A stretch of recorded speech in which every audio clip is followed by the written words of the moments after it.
Hey everyone, welcome to the Anvil Of Dumathoin, episode 3. Thank you for joining us for an evening of Dungeons and Dragons. I'm Chris, I'll be your Dungeon Master for this evening, and we're thrilled to be streaming at twitch.tv/altogether RPG. So, we're in the third episode of the Anvil of Dumathoin, and our lovely adventurers have just arrived at Sharpstone Keep and about to go inside and deal with what's inside. As you may be able to tell from some of the design of our overlay here, we're playing Warriors of Waterdeep. We're playing a streamed game version of the mobile game Warriors of Waterdeep. So you may recognize some of the characters, you may recognize some of the encounters. We really, really love Warriors of Waterdeep, and thank you so much for giving us the opportunity to play in your world. Anyway, let me tell you a bit about what we're doing here. So we're playing Dungeons & Dragons, which isn't the same as Warriors of Waterdeep. It uses a similar sort of thing, so you might recognise a bunch of stuff, but other things we've had to fill in. Basically, the players all play characters. They have character sheets on the left-hand side of the screen if you're watching on Twitch, and those character sheets tell them what they can do. Mostly roll 20-sided dice and see what happens. High numbers good, low numbers bad. That's it. That's D&D. That's how it works. The rest of it is just us improvising and telling stories together, and what a lovely story we are telling. In fact, there's been some great moments in the story so far, so why don't we go around today? If I could ask everyone to give their name, their pronouns, their character's name, their character's pronouns, and your favourite moment from the last 2 episodes. Look at all of them, think. Oh, look at that. Oh. Who looks ready? Niall looks ready. Niall, you go first. Just got one of those ready faces, I suppose. Me, Niall. I use he, him. I play Namelin, who uses she, her. And, well, I'd be a fool to miss the highlights of episode 2, where I started sneaking towards some enemies and then, due to wild magic, started vomiting profusely. I'd also be a fool to miss where I tried to stab a goblin who didn't know I was there and missed. And now they're warning everyone that, well, we're now inside of the keep, but it's just me. Nobody else is there. just me. Memories, right? Yeah, let's see how that situation unfolds today. What happens if I die? Is that canon? You're not allowed to die. Nat, it's your turn. That's why we have Hal. Nat, please. Was that me? All right, yeah. Cool. Hello, I am Nat, or Natalie. I use she, her pronouns. I am playing Thomas Tallstep, who uses he, him pronouns. Favourite moments for... Thomas had a bit of an up-down session last session, so good things. Managed to... I can't even remember what it was. Was it an ogre? Yeah. Completely took... Yeah. I mean, it wasn't important because he took him down. You took an ogre down by letting it... Yeah. Just by being strong. You took an ogre down by letting it kick you. Yeah. So that was good. And then it went kind of downhill because he tried to be cool and stop a gate from closing with a javelin, and that went horrendously wrong.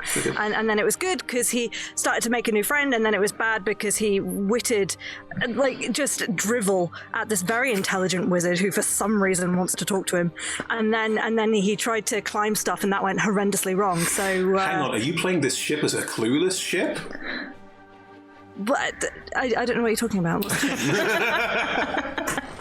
Fine. There's no boats here. Okay, Thomas. Okay, we'll do it your way. Thank you very much, Nat. Anna. Hello. My name's Anna. I use she, he, and they pronouns, and I play Coriolis, who uses just she pronouns. And my favourite moment of hers is a moment that I've just remembered, where she brought up a conversation about what is your most embarrassing moment, and then proceeded to tell a story about a time that she pooed herself. Oh yeah, that was intense. With no shame. No shame. Just vibes. Yes. And she also blinded goblins with rainbows. That's true. You blinded a goblin with a rainbow. Which was awesome. It was. Emma. Hi, I'm Emma. I use the pronouns em or Emma, and I'm playing Shivareth. Use the pronouns she, her pronouns. The pronouns she, her. Shivareth is a wizard. A wizard. So that is a wizard. Bodes well for how the session's going to go. A very powerful wizard. Oh dear. Sorry. And she has made some new friends. She has made friends with Coriolis, who, Despite her best efforts. as we know, went to the Astral Sea and is therefore very interesting. She has also made friends with Thomas. Friends. And she also, lightning bolted some people and fireballed some people and killed a lot of things. It's going well. Okay, thank you, Emma. Also told off Halbernet a lot. Sorry, Ed. That's absolutely fair. What they need. Speaking of which, Ed. Hello, I'm Ed. I use he, him pronouns. I'm playing Halbernet Solidinel. And they use they, them pronouns. I think my highlight from this so far has been, Halbernet was asleep. I feel like this is a metaphor for the whole thing. Asleep in the small magical hut whose name escapes me. What's it called? Tiny Hut, Lehman's Tiny Hut. Lehman's Tiny Hut. Shavareth's Tiny Hut. Well, yes, but when the goblins were creeping around and completely unable to find us in this hut, and yet we were this, if I remember rightly, bedecked in purple. Or did you take that away? It was taken away at that point. It was very much like, oh, no, it's goblins. Just modesty screens came down very quickly. No. Right, well, before we kick off, the stream will run for about 3 hours, and there'll be a roughly 5-10 minute break somewhere near the middle. We are Altogether RPG on all social media, so follow us on all the socials and find out more of our tomfoolery when we're not online and just chattering away.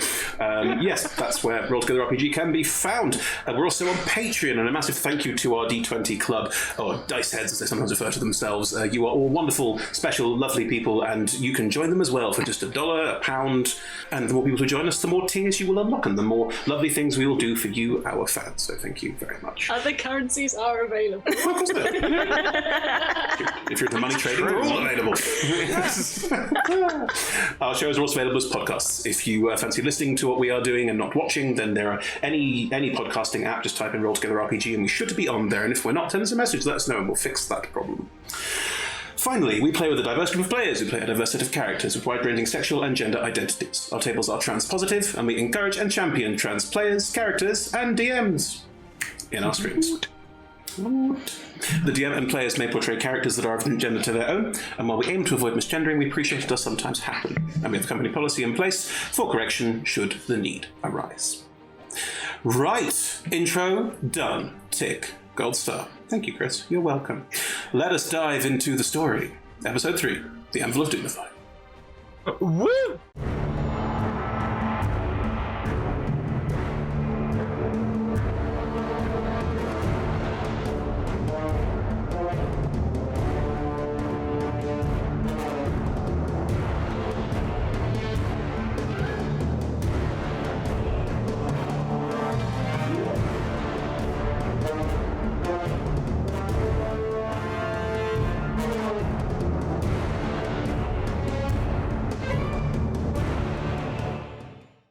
Last time on the Anvil of Dumathoin, it all went wrong.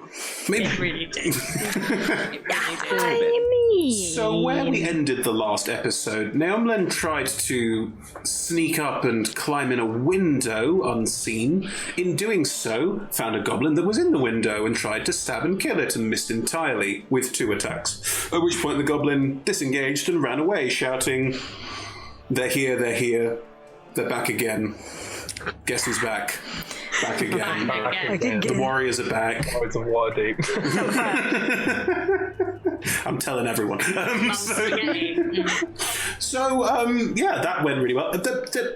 Not to put Naomlen on too much of a terrible pedestal. Because we were there to also. We were there to provide backup. No, we were not. We would have been, eventually. Thomas would have climbed that cliff face, eventually. You climbed to about the height of your tallest companion, at which point all of you were there going, this is definitely the right way to climb into this. And no, have clearly realised, and also you've heard the shouting, so you know something is amiss. So Yes. where we'll pick My up... little booty scrambling into a window. Neil, then your booty hanging out the window. You're sort of doing that splayed thing where you're like in it, but like, oh, that should have done more. And the goblin has run away. If the four of you hearing the shouting look around the corner, and I'm imagining the doom, doom, doom, doom, four comedy heads. We're just Coriolis at the bottom.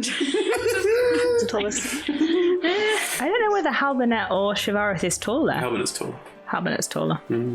So yes, you are making your way around the outside, and you can see that Noelman scrambling in a window, but you can also hear a lot of shouting. You also all heard a very loud, very bassy giant shout, which is just its giant.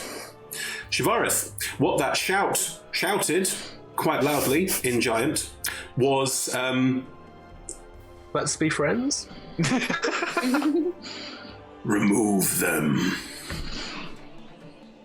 It's close. Not there yet. Don't think they're keen on us visiting. No, then are you scrabbling in the window? Yeah, I'm gonna pop. You get right in. Just see who's there. See if there's a way to open this big door easily. Okay, the four of you see now and then vanish inside. Did she I've just? dropped a rope down for them, though, I believe. Yes. Then drop a rope. Did she just go inside? I see Yes. go over there quickly. Is it time to run? Look, there's a it's rope. What's going on? We're running, Halbernet. Is the plan? All right. Have we got Thomas? Yes. All right. Right. Let's go. Thomas is the only person that can running at the front. Thomas is already like. Yeah, Coriolis is pegging it Yeah. with tiny legs. Okay. It will take you about 10-15 seconds to run from where you are to the rope and start climbing it. In the meantime... 2 rounds. Hey, you wanted to go in alone. Did I?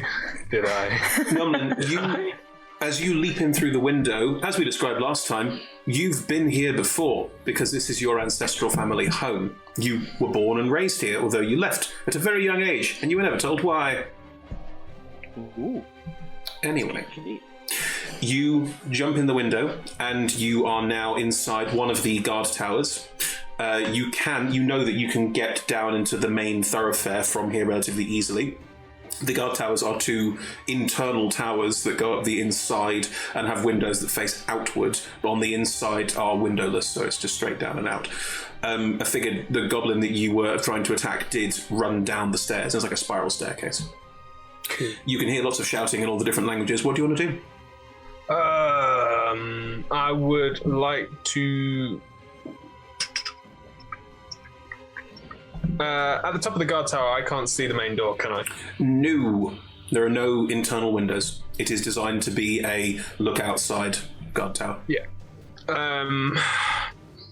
I guess I will just have to do my best to get down as far as I can, and then bonus action hide, I guess, and try and see if I can maybe open the doors, because they just closed the doors.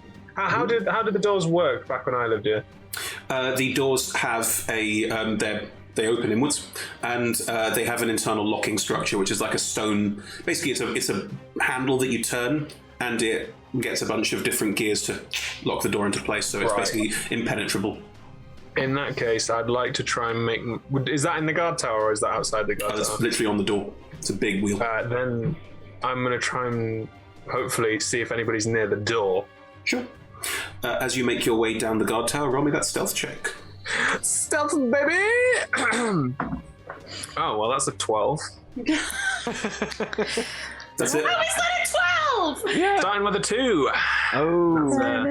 A plus 10. Starting strong. Oh, I'm just carrying on that energy from episode 2. Yes, of course. For sure. I'm still a bit sicky. I didn't have any water to wash my mouth out. So you step forward and just slide a little bit in your own sick. Good. So You've slept since then. Your breath is Yeah, going to no, be you're awful. fine. Hey, look, we're living in a fantasy world. They didn't have chewing gum and toothbrushes. Maybe they did. I think prestidigitation would be the thing. I didn't have it. Neither do I. Chew a leaf. Chew a leaf. Just some lavender. Hell of an insult. That smells so good. Okay. As you start making your way down the tower, you know you're not being particularly stealthy, and you're also like, that's 3 bad rolls in a row. Are you feeling a bit shaken by being back home? What is this? I think it's less shaken, more angry. Of seeing where, like, shaken with fury. Right. But yeah, it's the knowledge of this is what's become of the great sort of wonderful place that I used to live in. Mm-hmm. It is dirty in here. Like, Yeah, and it's not good. It's still got the same beautiful, like, none of this is, every inch of this space reeks of dwarven craftsmanship. The stone is cut beautifully and the lines are very angular and very straight. There's beautiful designs etched into the woodwork, often with gold inlay that just give this beautiful sense of the sort of splendor, but also of the quiet unassumingness of this space. Like, it is ostentatious, but it doesn't look ostentatious. It doesn't feel ostentatious. It's just quietly beautiful. And as you make your way down the spiral stairs to go to the bottom of this guard tower, this entire, there are various floors that have different windows to look out. As you pass the first one down, the window's covered up. You get the sense that some of them, like parts of this room, have collapsed in places because it's so old. As you continue down, on the 3rd floor, as you are sneaking down, 3 goblins, one of which is ran to the bottom and shouted out. 2 are hustling over to the bottom of this, where there is a door that leads out, and 1 looks up the stairs as 2 more join it at the doorway, and there's now 3 goblins looking up at you as you head down the stairs. What you want to do? Would you say that they're all within 5 feet of each other? Yeah, I'd say so. I believe I have a bunch of poisons and wonderful little tricks and tricks that I have. A lot of poisons. One of these makes people fall asleep, I believe. Mm-hmm. Just trying to find the right one. That's a damage one. Here it is. Blinded. That'll do. Here it is, though. Yeah. They'll fall asleep blind. No. So it's called Malice, and it blinds them. So they have to. I'm just going to take out. Is it an inhalation one? It's an inhaled one. Yes. So if they're within a 5-foot cube of each other, they are. They've got to make a DC 15 save as I chuck powder at their face. Okay, well, first thing we need to do is have an initiative roll off because you arrive at the same time and yours had a negated stealth roll. So roll me that initiative. Come on, baby. Daddy needs a new car. Oh, fudge. Put the dice away. What was it? It's a 1. Put it in dice jail. Oh. Dice jail. Yeet the dice. +4, I think. It's a 1, mate. Initiative rolls not an you add them on, initiative. but still, it's not high enough. Yeet that dice. Cool, we're going to come back to that. The 4 of you are making your way. You manage to cross the quite wide courtyard. You do hear a shout from some of the other windows, and 1, 2, 3, 4. 4-sided dice. Hides. 2. Ed. Oh, nice. Okay. Can we say I've cast Mage Armor at some point this day? Sure. Thank you. Ed, does a 6 hit you? No. An arrow comes flying up and I think Halbert probably blocks it with the shield in a cool move. Exactly. There we go. You'll have to do better than that. Ooh, did I just... No, you're fine. You run, and you can see that there are more goblins at windows, like pulling out. Like there are more people now. You can see about 3 or 4 different ones lining up shots. Oh dear. Would the 4 of you like to climb the rope? It's only 30 foot up. Yes. You said it was 10 foot up last time. Oh, is it 10 foot? My bad. It's 10 foot up. Yeah. Who's going first? I will not hesitate. Corey, roll an athletics check. Oh dear, this isn't going to be good. Let's find out. Is it with advantage because of the rope? It is with advantage because of the rope. It's not just climbing a flat wall. Okay. That's a 14. you start pulling yourself up the rope. It is quite difficult, but you manage it and manage to chin up and move over on top. Shavareth, Halbernet, Thomas, who's going next? I think Thomas would probably wait, I guess, with his shield to try and fend off anything that was fired. You can use interception on melee attacks, not ranged attacks, right? I mean, technically, yes, but spiritually, they're ready. Cool. Right? Yeah, In which case, I'll try. Mm-hmm. That's a 13. Yeah, you also climb up and climb in. The window's a bit small for you, but you do manage to sort of... I don't think Shavareth looks gamely climbing this rope. I don't think Shavareth climbed a rope before. I think this is quite challenging. She hasn't done the president's physical fitness test. No. Her teeth. I think it's very much a moment of like, oh god, and then like You've got a staff to deal with as well while you're trying to... I think the staff is like stowed, You've and got a then back harness, it's fine. But yes, right, you can climb up. Just under your arm. You can make your way in the window, that is no problem at all. Right, there are 2 of you left, and they're going to fire again, and now there's 2 goblins. Hudson is going to turn to Thomas and go on then, Younger, go up. Are you sure? Yes, I'll be fine. Right, Need your shield up there. 1 to each of you. So, Halbernet, that is a 13 to hit you. Oh, no. Thomas, that's a 22 to hit you. Oh, that actually does. Ow. Lordy. You take Because the lordy, my bottom's on fire. you take 7 points of piercing damage as you're climbing. The arrow just whistles through and manages to find a gap in your plate mail and just sticks in you as you pull yourself in and over the parapet. Halbernet, Talented archer. 7, was that? 7 points damage, yes. Hal Bennett? Can I do a guiding bolt at one of the ones firing at? Yeah, of course you can. They've got partial cover. It's up to you. No, I will go for that. Sure. Think you can hurt one of my friends, do you?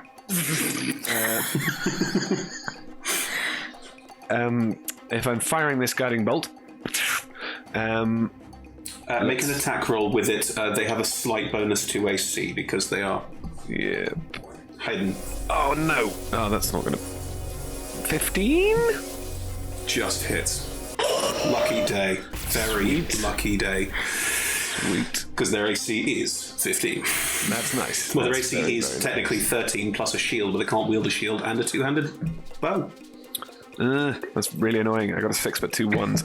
11 damage. Ed, it's a goblin. How do you kill it? I'm imagining there's a sort of and a splatter. It's the pink liquid again, isn't it? It's the... Yep. Yeah. It's like a fountain of that, and so now there is goblin ichor mixed in with the pink, and it sort of makes a sort of Jackson Pollock effect on the opposite wall. I mean, you can't see the wall. You've just fired the window, and the window, like the inside of that bit, there's a goblin in the back just going, it's covered in pink, not actually it's going. That's exactly what happens. Yeah. Lovely. Now stay back if you don't want some more of that. Roll intimidation check. Oh, yes, all right. I'm glad this is gonna.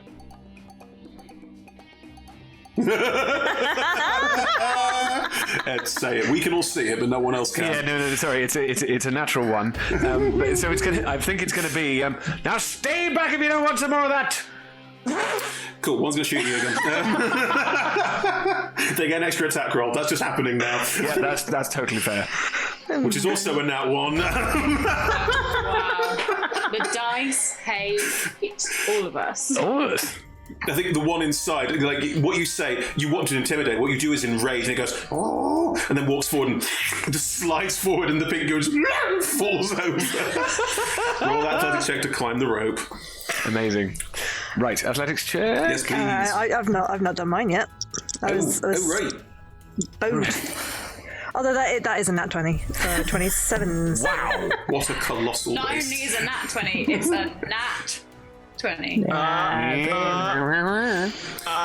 Thomas, you climb that rope with consummate ease. You've been doing this all your life. I was climbing the wall. But like climbing a rope in full plate mail should be difficult. Yeah. It isn't for Thomas. Just Yeah. Sure looks kind of slightly impressed. which is a lot impressed for Shara, but looks slightly impressed. Thomas can't see Shavaris because he's trying not to. Yeah. Can I, when Thomas gets to top, can I pull out the arrow that's still in Thomas? It's actually quite a bad thing to do because arrows are pointed in. I don't know that. I have no understanding of medicine. Do you want to reach out, Thomas, and reach for the arrow? Just sticking out of Corey's side? Should it was I Gluteus Maximus. is it impeding your? Should I take it out? Oh, no, maybe leave it there just for the moment. I think, let me get through the window first. The best thing to do is to snap it off and deal with it later. Yeah, if you could just snap it rather than pull it out. Could try and snap it off. Oh! Yeah, you can. Okay. What's that roll going to be? No, there's no rolls there. It's just No, grim. Ew. I'm just gonna put the half that I've snapped off just in my pocket. Weird. It's gone weird. Good. That is I'll just keep this. a memento for later. Can use your blood to make clones. Halbernet, what did you roll? Ninth level. Halbernet just managed to roll an 8 on their athletics check. Anyway, Corey, as you're watching this strange scene in front of you, from outside you hear... Damn it! What? Right? Get off! Oh, come on! Can I? I don't know if I'm allowed to do this in rules terms. I would like to, Oh God! Right, that again. I would like to stick my head out the window, see that Hal Bennett is struggling, and offer to help them by snapping these two out of their weird arrow foreplay. And being like, right, Hal, Yes. right, mate, and Okay. we'll pull you up, all right? I can do it perfect. Thank you. And then the three of us just pulling the rope until Hal gets through the window. Right, Halbernet, athletics check with advantage, please. Good. It was already with advantage. Was it? Well, then, Halbernet made a fool of themselves for nothing. Story of their life. Well, at this time it's an unnatural 20. There you go. With everyone's help, you managed to undignifiedly scramble through. Yeah, no problem. Primo.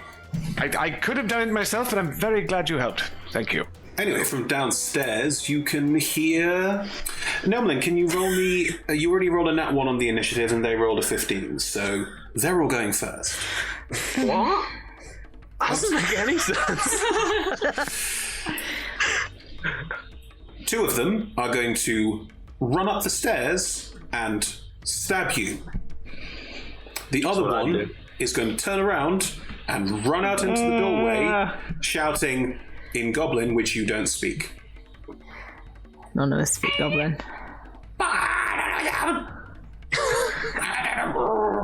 Good, right. So, they run up and they attack you. Cool beans. Yeah. Quite annoying. Tell me what they got, Chris. 21 Ooh. I'll do. and a non-natural 20. That will also do. Not going well. Very particulars, I think. And you take... Wow. 14 points of slashing damage as they step up and just start cutting at you, and you're a bit out of sorts. Anyway, there are two of them. You're in their midst, and there's shouting from outside, and you hear footsteps coming towards the tower. On it. Just gonna stab them with my daggers. Terminate with extreme prejudice. If you like. Yeah, I think that's exactly the words. Cool. Yeah, just gonna I mean, I stab wouldn't them. be being good DM if I didn't remind you that you can disengage with a bonus action and go back upstairs to the rest of your party. I think So you know the rest of the party's there. I think can't she knows miss. they Making a lot of noise. she knows they're coming, so it's one of those like they'll be here eventually, but also these scumbags need to die because they're squatting in my house. Yes. As every good landlord should say. But yeah, Sure. Get on with the stabby Yeah, stabby. Naomi's gonna give it a good old. I'm gonna give it a good old roll to You stab. do not have sneak attack. No, but you know, what fine. are we if not, just monsters wanting to stab each other? That's a 21 and a 23rd. I want to say. Is that 1 to each? Yes, please. Go for it. Stab. 1 to each. No sneak attacks. Just Well, one of them, because I've got 2-weapon fighting. Does that mean I add? you add the proficiency to both of them. Yes. Excellent. And damage. Hang on. Or is that Hang on. You're a rogue. You can fight with a weapon in each hand, but you don't add your modifier to the other one because you ain't a fighter or a paladin or a ranger. I was gonna say. Do I? No, it's the damage, isn't it? Yes. So one of your daggers will do a D4's worth of damage. One will do a D4 plus your dex mod, which I believe is 4. Excellent. Okay, so one of them will do 4, and one of them will do 3. Cool. Neither are Hang on, that dead. doesn't... You just stab both goblins and they're fine. Yeah, I think she puts the daggers in both their chests at the same time, looks at them and says, "I know you might not understand this, but you're gonna die," and then pulls them back out. Nice. Very nice. At which point one of the goblin goes, "No, you die." Just not as scary. I was gonna... Not as cool. You don't die. I think Naomi just smiles because they do understand. They do understand. Right. Well, it's the goblin's turn again. In the meantime, those of you who are upstairs, you've probably all managed to collect yourselves at this point and can hear the sound of fighting from 2 floors down. What would you like to do? I am heading out to Go rescue my downstairs. friend. Are you dashing, just going as fast as you can? Yes. No. We need... Will everyone slow down? Just climbing through the window. Goodness sake. I think I would let Thomas go first because it's become clear that it's better if Thomas is at the front. So Corey's gone down the stairs. You're waiting for Thomas to go before you do, and Halbernet's still in the window. Look, I'm just staircases are tricky things to maneuver. I would rather Thomas was in front of me than behind me. This is very wise. I think Corey's a fool for dashing off into danger. And I do not disagree. Yeah. Very on brand. I think I'm Thomas gonna would have- wait. Thomas would have gone to help Halbernet, and then as soon as Corey dashed off, was like to Shavaris, "You help them. I'll chase after her." They're in the window now. They're fine. I'm Well, okay, fine. Thomas there, like raising a hand, going, Wait. I need to pick the rope up. Oh, all right, I'll do it then. And starts pulling the rope up so that we still have it. "Cool, you wasted time." Right, so Corey will run downstairs first. So I'm going to do initiative based on what point people arrive at. If that's okay with everybody, I think it makes the most sense. Right, so the 2 goblins are going to attack Naomlin again. Oh God. It's gonna be all right. It's not because you're not going to be there. It's a non-natural 20 again. I am rolling pot. And a 16. I think, 16 just hits. Is that your AC? Seriously? Yes, it does. Whoa! These Mysterious goblins are on goblins. fire. Can't in a be different right. 12 again. points of damage. 12. 12. How you looking? How you looking? Yeah. I mean, I've looked better. But yeah, looking pretty bad. I think. No.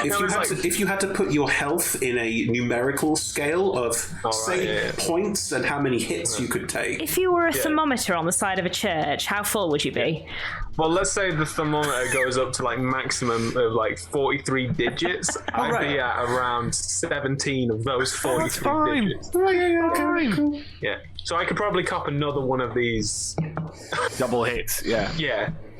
Not that I'd want to. No. No. Let's see what we can do. Coriolis is definitely going to take one of them for you.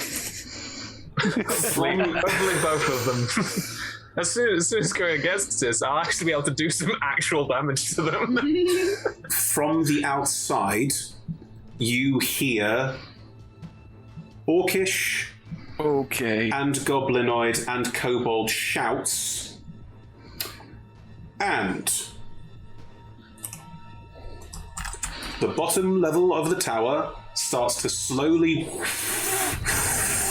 fill with fog. No. Yep. That bloody... Okay. That wasn't in the game. I mean, it's fine because Fog Cloud is the worst spell because it's just bad for everybody. Yeah.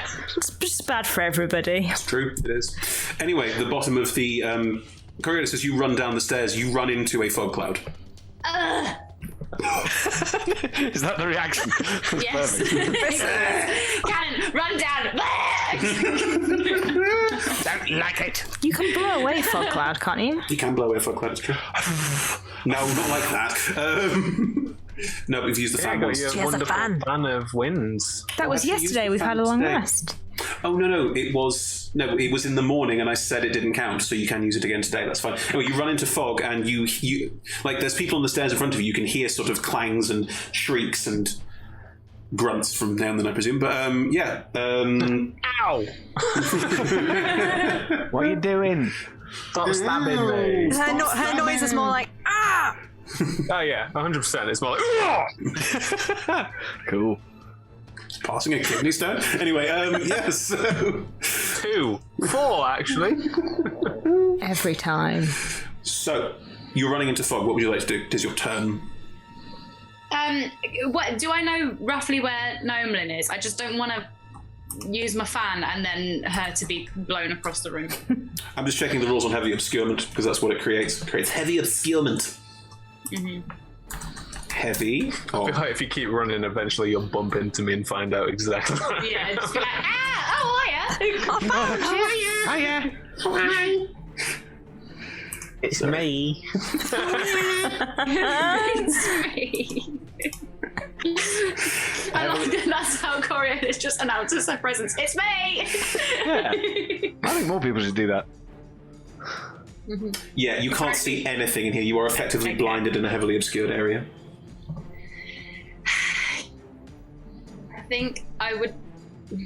Hold on. Let me just remind myself of the spell test before I commit to actually doing it. I think a lot of players will be well advised to do this. Oh no, okay, so it won't cause Noemlin any damage. It will just blow her away. So on that basis, I think I'm going to do it. I mean, aren't we stood on stairs? But, you know, at the same time, I'm down for this. Yeah, so I would like, because the fan will not damage Noemlin, and I can't see a thing, I would like to blow the wind away. The fog away. Yeah. Blowing the whole window away would be impressive. With my fan, because I'm assuming by this point that that's a thing that it can do. You've seen it and blow also- kobolds away, yes. Yeah, so I'm going to do that, and I'm assuming that means at some point I have to roll a d20 and maybe make somebody vomit again. But No, the gust of wind is from an item, so it isn't your magic. oh, great, okay, great. Where are we at with Tides of Chaos? I believe it's in my hands. Cool.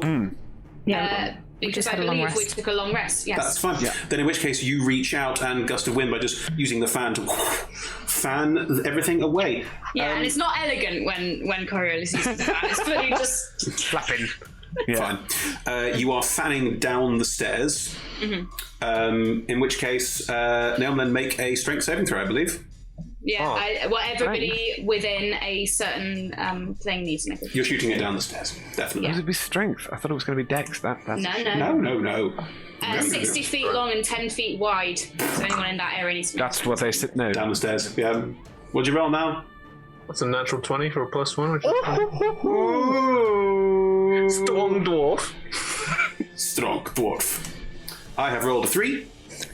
And a 1. You'll be pleased to know I didn't roll a nat 1. I rolled a 2. Because goblins have a -1 to strength. So Very good. They are pants. now then, as this sort of strange fog wafts around and you can't see anything, which is probably not a bad thing because you are probably bleeding quite profusely.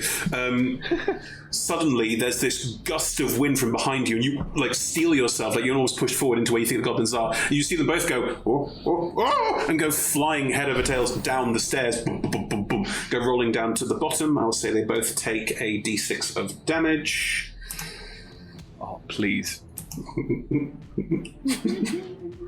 You did 4 points and 3 points of damage to them. So yeah, as they go, they just one bounces off the wall and then just stops, and the other one bounces to the bottom of the stairs, and there's a faint as they hit their neck at a bad angle on the last step.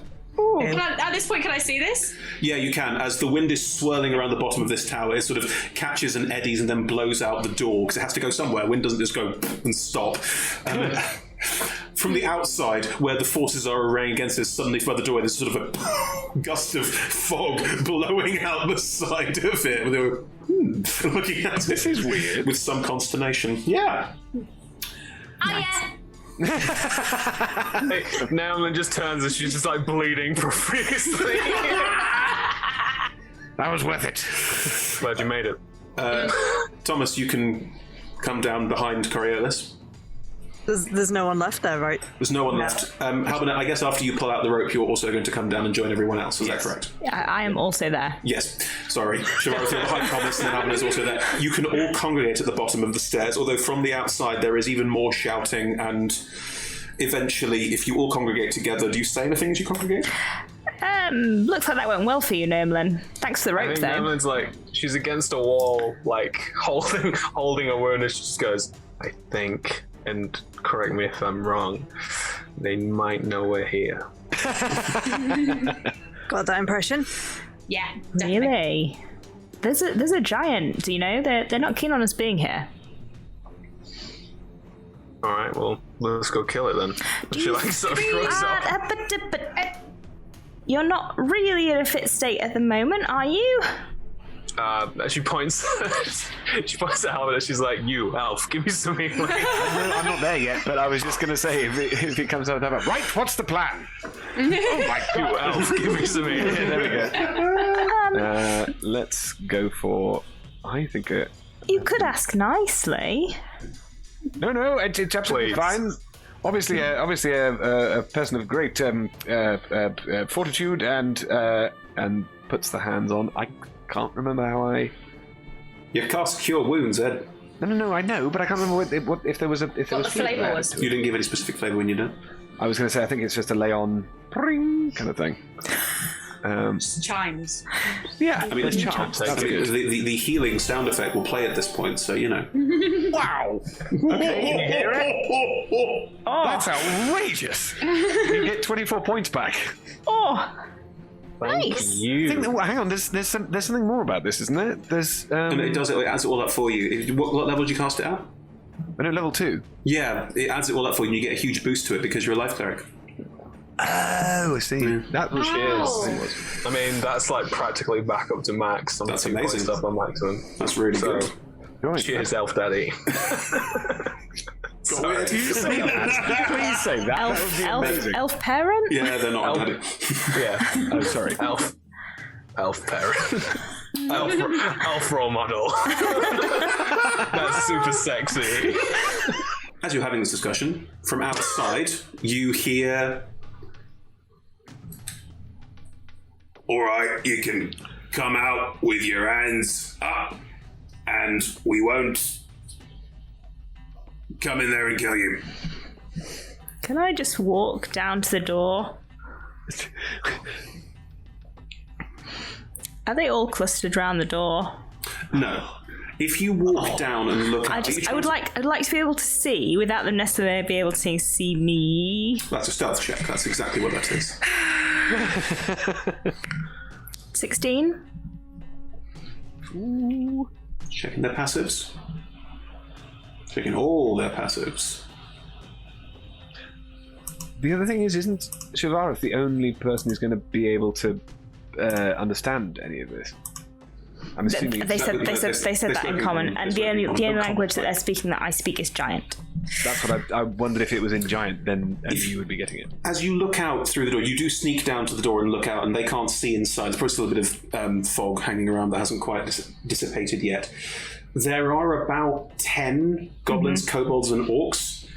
They are all clustered together, and there is an orc who is definitely looks like they're in charge. You recognise the Eye of Grunch from earlier when you were outside. About like 40 foot, right? Would you say they're in sort of a 15-foot cone? Oh, interesting. No, they're not that close to the door. They are sort of spread out a little bit. Like, they're in a 40-foot radius because that's huge. But they are all sort of looking towards the doorway, and you've got like people with javelins and spears and bows trained on the door. But they've not like spread out massively. How many of them would you say are in a 15-foot cone? Oh, they're not that close. Like, the closest one's about 20 to 30 feet away. They're not that close to the door. They're not looking for melee attacks, and so not to be close when someone runs out and attacks them. Oh, I see. Fireball. They are pretty well placed for a fireball. I don't have fireball prepared. No. You didn't prepare fireball? Because I've played the game. I know what's in this castle. So you method not having fireball. Fine. I have lightning bolt.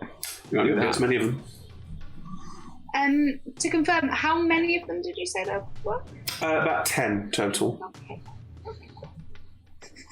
Everyone's got plans. I like this. Shivarith, do you go back to the others, or do you just start shooting? I'm just going to start shooting without everyone else here. That seems silly. Go with that idea. Exactly what at least 2 other people in this party would. Yeah, who would do that? Can the rest of them see me? The party can see you. Can I just turn around and be like, there are 10? Quite far away. I mean, they want to talk, so why don't we walk up and get close and then kill them all? Hit any of that. Well, then maybe we should hear what they have to say. If I can get within 15 feet of them, I can get all of them. But how do we know they're not lying? They are lying. So Then wait, why would we try and get close to them? So I can shoot them. But if they have bows and arrows, they can get you before you get there. They can't stop me from getting close to them. Yes, they can. No, they can't. If they have ranged weapons, they can. They can just shoot me. They can't stop me from moving. What? They can if you die? Thomas, I think you've got something to say. That was so beautiful. Shall I go first, and then you can behind me, and we'll get closer. And then, if I'm in the front, I can. I guess if they try to attack, then I'm there. But we'll try and get you closer. We should form a shield wall, Thomas. Does Let's someone do that. want to lie and say we're going to come out and talk? Because I'm not good at that. We're coming out, don't worry. Roll a deception. No, you're going to come out We and are talk. coming out. But it was a nice idea. There's no lie here. All right, I guess we better go. Thomas is going first. Wait, what's the plan? Oh my goodness, here we go. What's the marching order as you step out? I'm standing behind, like at Thomas's shoulder, but sort of like one step behind, I guess. Thomas is half your height. Yeah. No, but I'm there. Oh, you also well. part of a shield wall. Yes. Thomas is my protector. He is standing as tall as he darn well can. Thomas is strong. Thomas protect. Okay. I can always duck. Hold the shield high. Quack. So, Thomas and Halbert are at the front. Shivarith is behind. Where are the other two? I'm behind that. Okay. You know what? I'm not gonna attempt to stealth this time. I'm just gonna walk out. I think she's too miffed off. I think she's just gonna walk out right behind. Yeah. She doesn't want to hide. You're a rogue. This surely isn't the. All right, if this is the plan. It's let's not go. the best time to do this. I'm not No, but it's saying an I'm awesome playing this well. Once we get to the point where I can get as many as possible within a 15-foot cone, I would like to cast Frost Fingers. So you're going to do that regardless. You're just going to cast it. Yeah, that's the plan. We're not going to talk to these idiots. They want to kill us. Okay. I mean, Thomas is going to This approach. is where we start like murdering. They're like, oh, we just wanted to talk. They don't want to talk. We'll cross this bridge in a second. Thomas? So as we approach, Thomas is going to be like, on behalf of Open Lord Silver and of Waterdeep, we have been asked to ask you to vacate these premises. Okay. Are you saying that as you all walk forward? Preferably not until we're within 15 feet. There's a lot of held actions here, so therefore I think the best thing to do is do an initiative roll-off to see what happens. Okay. So can you just all roll me initiative, please? Oh, it's not bad. Mine could be worse. Go on, Shemma. 18. 18, not bad.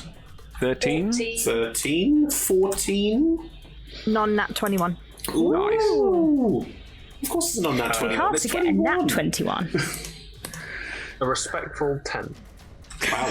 Who dice hate you? Yeah, I'm looking at it, and it is looking at me just like...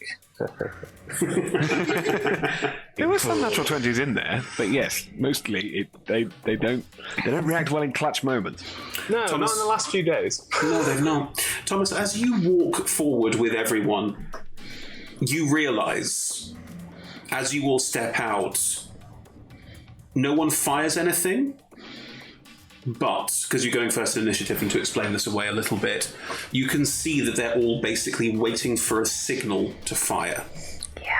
They are very much, like when you start talking, it's not an, oh, we're listening to what you have to say. It's like a tightening of the jaw, and the bows get stretched a bit tighter, and you know in your heart of hearts that this is going to go south really quickly.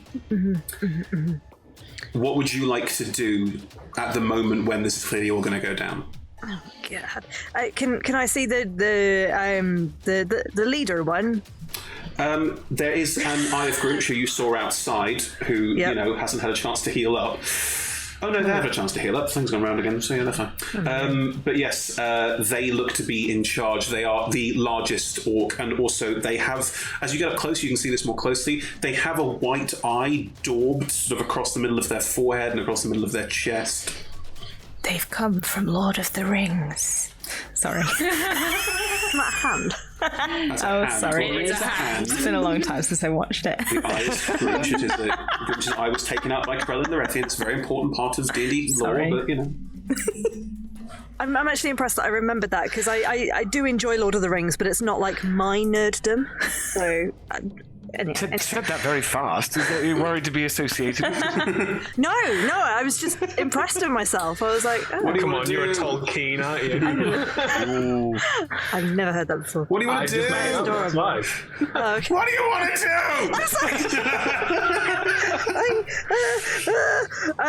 I'm not close enough to do any of my fun things. You and I can don't be. think You can use your movement to. If you just go, sorry, this is going south. You can just, because you're for going first initiative, you can break and attack if you want to, or you can try and roll persuasion checks to calm the situation down. It's up to you. It doesn't matter to me if you're in the melee. Like, I can shape my spells around you. Okay, I just feel like Thomas is not the attack first kind of person. Then but would Thomas like to try the diplomatic solution? I think he would. Go for it. Oh, really? Okay. But he's also not great at that. Oh, Thomas.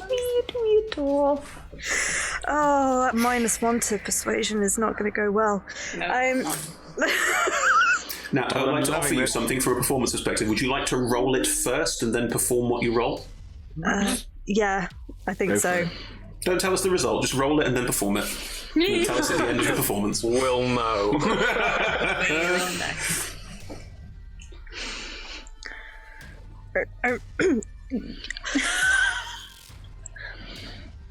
As I was saying, open Lord Silver asked us to ask you very nicely to leave. Yeah, Three? I'm guessing it's a 3. 5. 5. Thomas, as you say this, the Eye of Grunch gives you a look and is going to yell something in Orcish that none of you speak, and The attack is joined. Okay, in which case they yell attacker. Fine. Shivareth, you go next. What would you like to do? Yes, I'm going to cast Frost Fingers. You want to get closer to them so that you can catch as many as possible in the Frost Fingers. How close would I need to get? To catch all of them in the Frost Fingers? Yeah. Point blank range. How many would I get if I'm still not within melee? If you stay 5 feet outside of melee, you can get... Hang on, it's a 15-foot cone. 1, 2, 3, 4, 5, 6.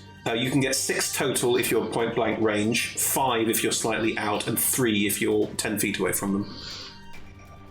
Is it a 15-foot cone? I'm gonna go point blank because I'm a fool. No, that's excellent. That's absolutely Thomas how it should didn't be. use movement on his turn. I Would you like to know. go with so that you're standing next to Shivareth as she does this? Yes, and actually, could I have... if she stays 5 feet behind me, as I've inched closer whilst I've said that, can I do bait and switch to actually get her forwards, but also give her the AC bonus? Yeah, of course you can. That's fine. So as you're edging forward, you're going to have to explain how you do this. As you're edging forward, how do you bait and switch with Shivareth to give her the point blank range shot that she needs to do the most damage? Okay, so Thomas, as soon as they've yelled, Thomas is, you know,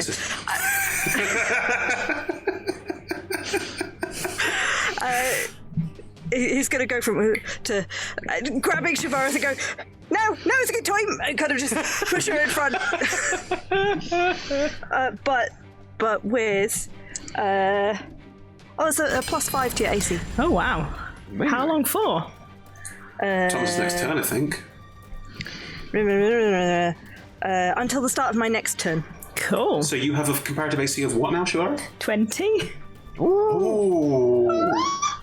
Basically, Bad. you've pushed Shivareth forward, and you're still sort of standing alongside her with the shield, ready to just be like an extra shield. That's incredible. That's such a cool move.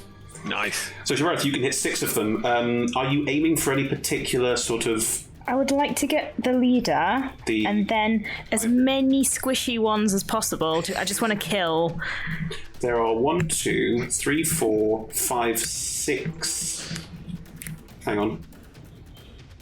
7, 8, 9, 10. Yes, you can get... there's goblins, kobolds, and orcs. Would you like to get a sort of smattering across all of them, or do you want to aim in particular?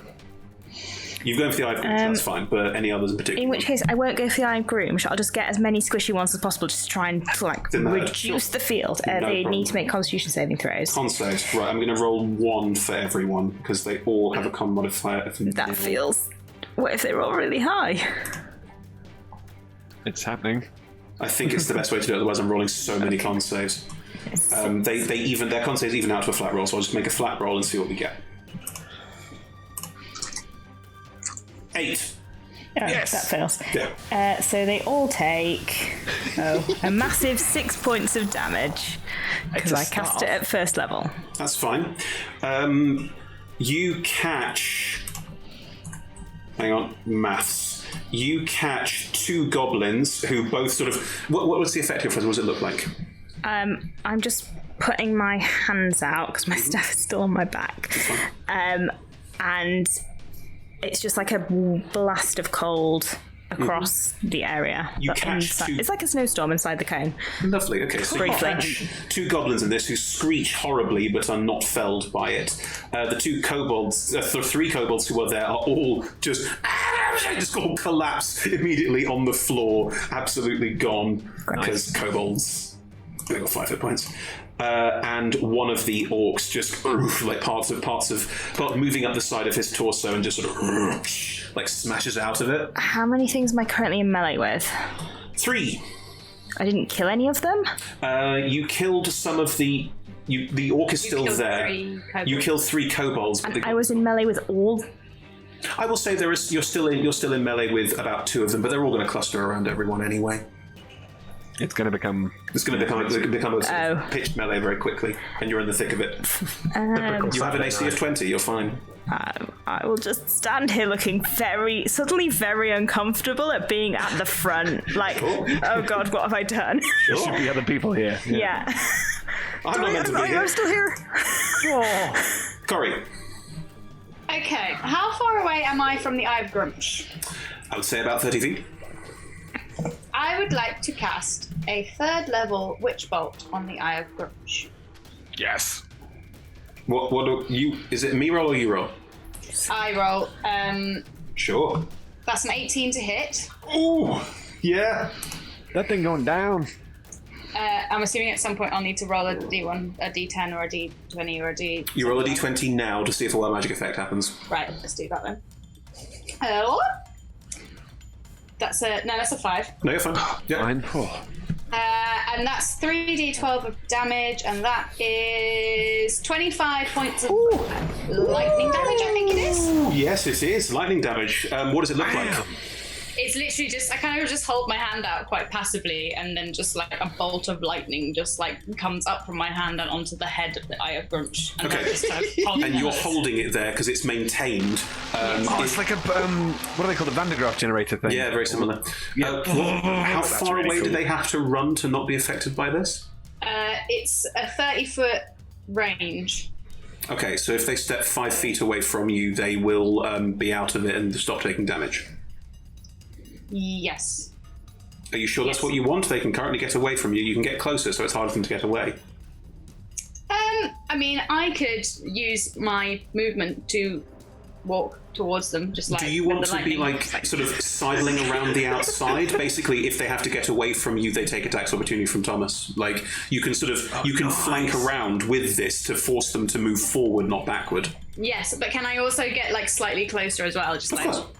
Yeah, of course you can. Smile on your face. But you have sort of moved around the combat. I would say carving around to the left, and in Let's do doing that. so, you have pushed the Eye of Grumsh. Took a lot of damage from that. They're going to be, if they want to get away from you to stop taking damage, they have to move past your current front line. Nice. Smart move. Very good. Right.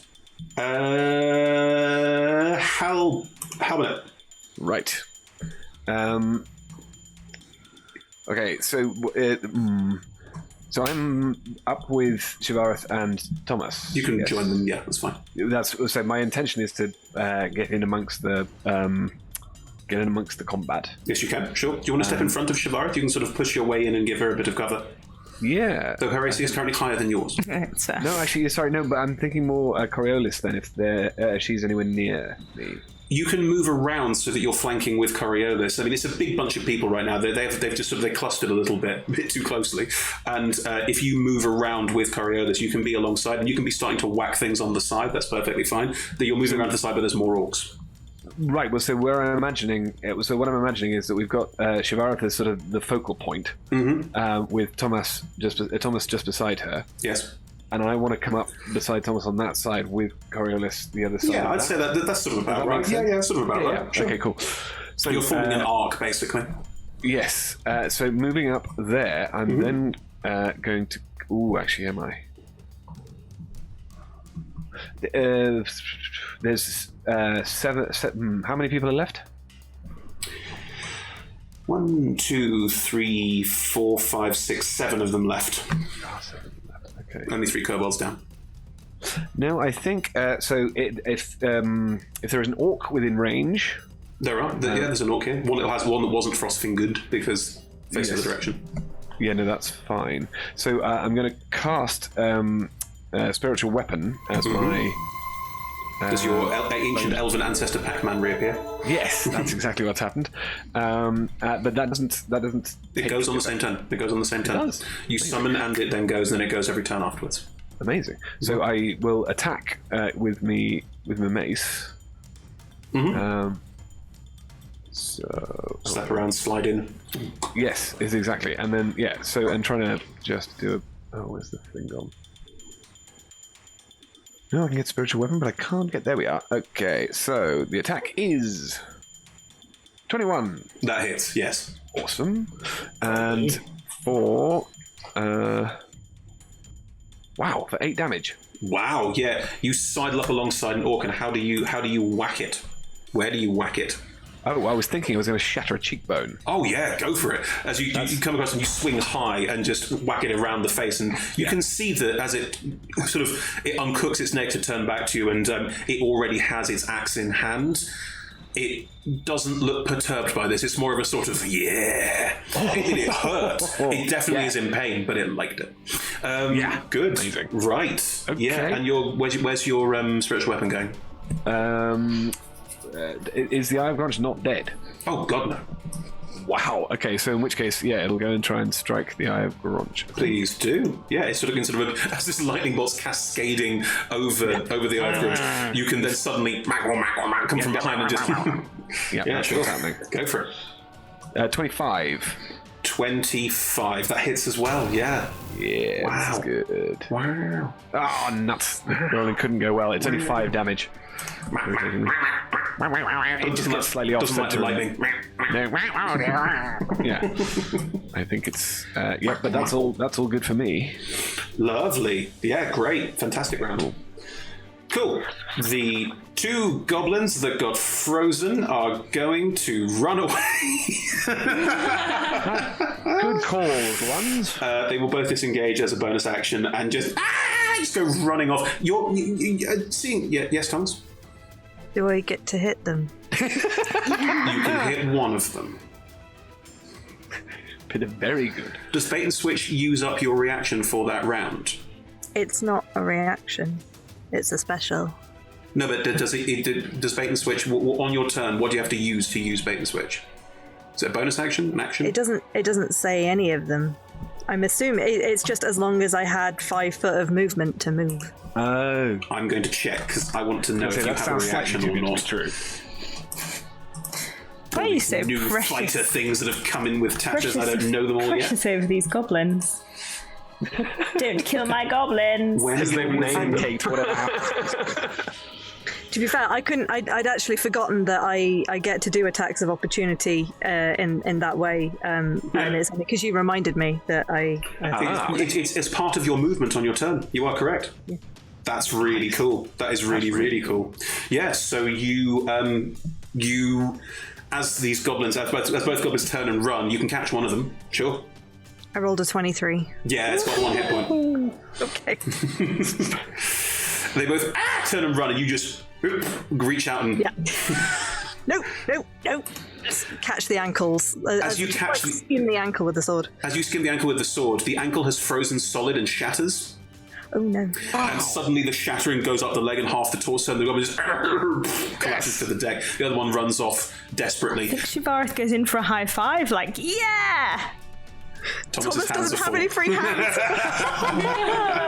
I think I like high five your shield, probably, just in the moment. Oh, it's like a catch. It's awful. Anyway, as this goblin runs off, you can see, actually, looking at this space, that the halls you're in, it is faded grandeur. It is like dusty and old.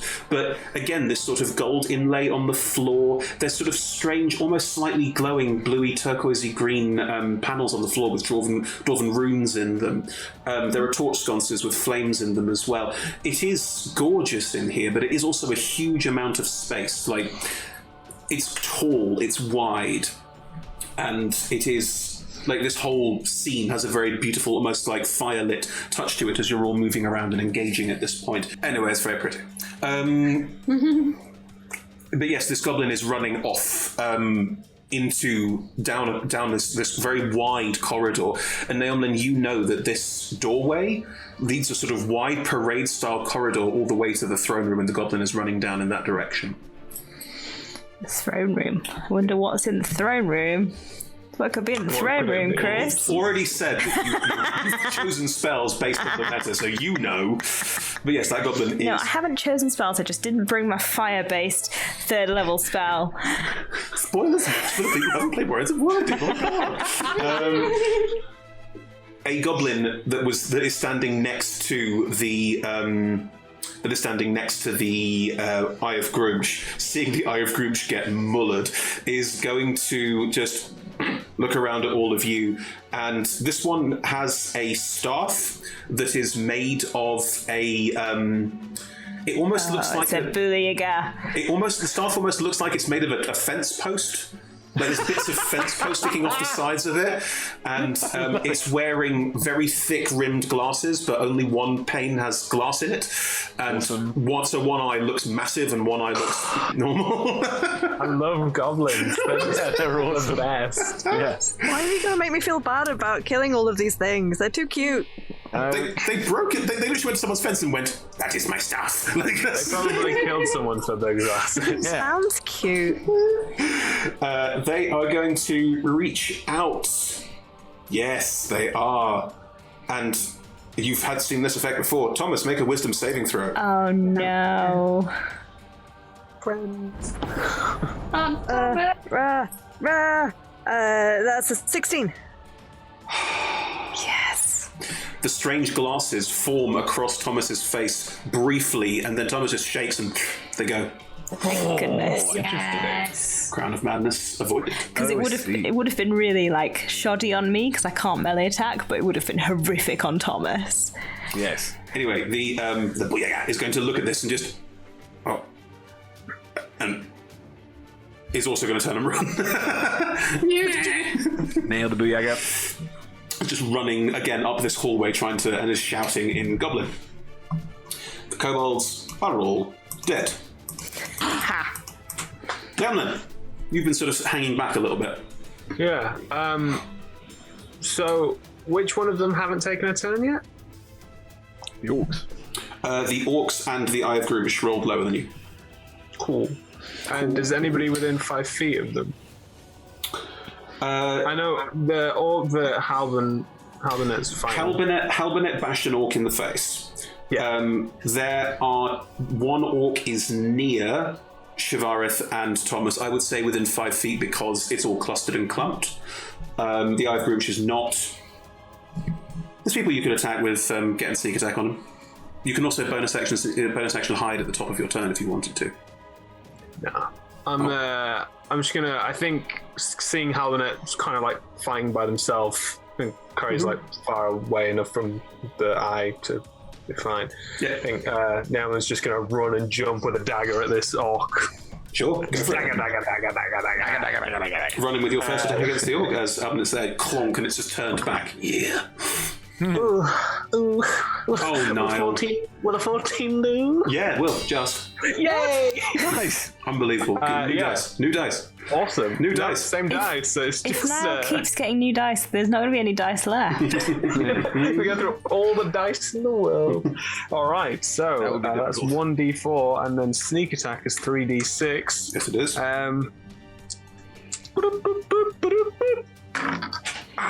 Ooh, that was nice.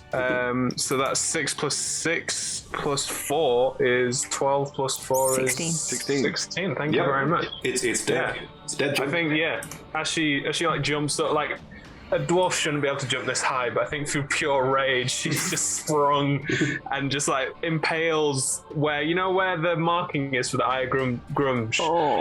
Straight through. On the orc's head. And as she lands, she just looks at the eye and just says, "Get out of my house!" Amazing. Just for everyone's reference, that's the first time Norman has even mentioned this could be her house. Just so you're all aware. Oh, yeah. Lovely. Right, you do that. You have a second attack if you want it. But is there anything nearby to do this to? Yeah, there are 2 more orcs nearby you. The Eye Gruush is a bit far back for you, though you still got movement left, I'd say. And that is it. Yeah, it's the kobolds. The goblins have run away. The kobolds are dead. It's just the orcs left. Yeah, I'll help. I'll just sort of like dash across and help Thomas and Shivari. Oh, actually no, because there's 2 of them against it. I'll help Corey. I'll just run at the eye and give that a bonus action stab. Sure, go for it. You run up to the eye. That's the thing. Bonus action stab. An 18. Yeah, it hits. Yeah. And then just simple D4. D4 damage. It's terrible. Roll 1. I think she just like sort of slashes against scratch. like maybe their stomach or something. You their thigh. do damage. Like it's not like it does no damage at all. It's just like a sort of you run in and just glancing blow, and they stumble back. They're currently being like cascaded with lightning, so they're not happy. But yeah, And nommed by an elven ancestor. and there's another ancestor nomming around the background that they've sort of basically ignored. Death by 1,000 cuts. Certainly Those from 1 points are certainly gonna from come in Niamland. Cool. It is now the Eye of Groomsh's turn, then the orcs go. I'm really glad I placed myself right in front of it. Yeah. Now that I'm thinking about it. I'm thrilled. The Eye of Groomsh does the same thing it did yesterday. And Runs away. and they're going to give a battle cry. And as they do, the 3 orcs standing in front all look bolstered and empowered as they shout. Actually, Halbernet, you speak Orcish, so I'll give you this. They shout out, Groomsh guides your actions, strike true. And all of the orcs are going to attack, and they all get advantage on their attack rolls. No. And then the Eye of Groomsh also gets to make 1 attack themselves. So they would usually get 2. But yes, Sorry. the Eye of Groomsh, as they do this, they gesture up. They're holding a spear, gesture up, and then just spin it around in their hands, and are going to try and impale Naomlen just straight through. Oh. Makes the sense it makes, am I right? Yep. So 23 to hit you.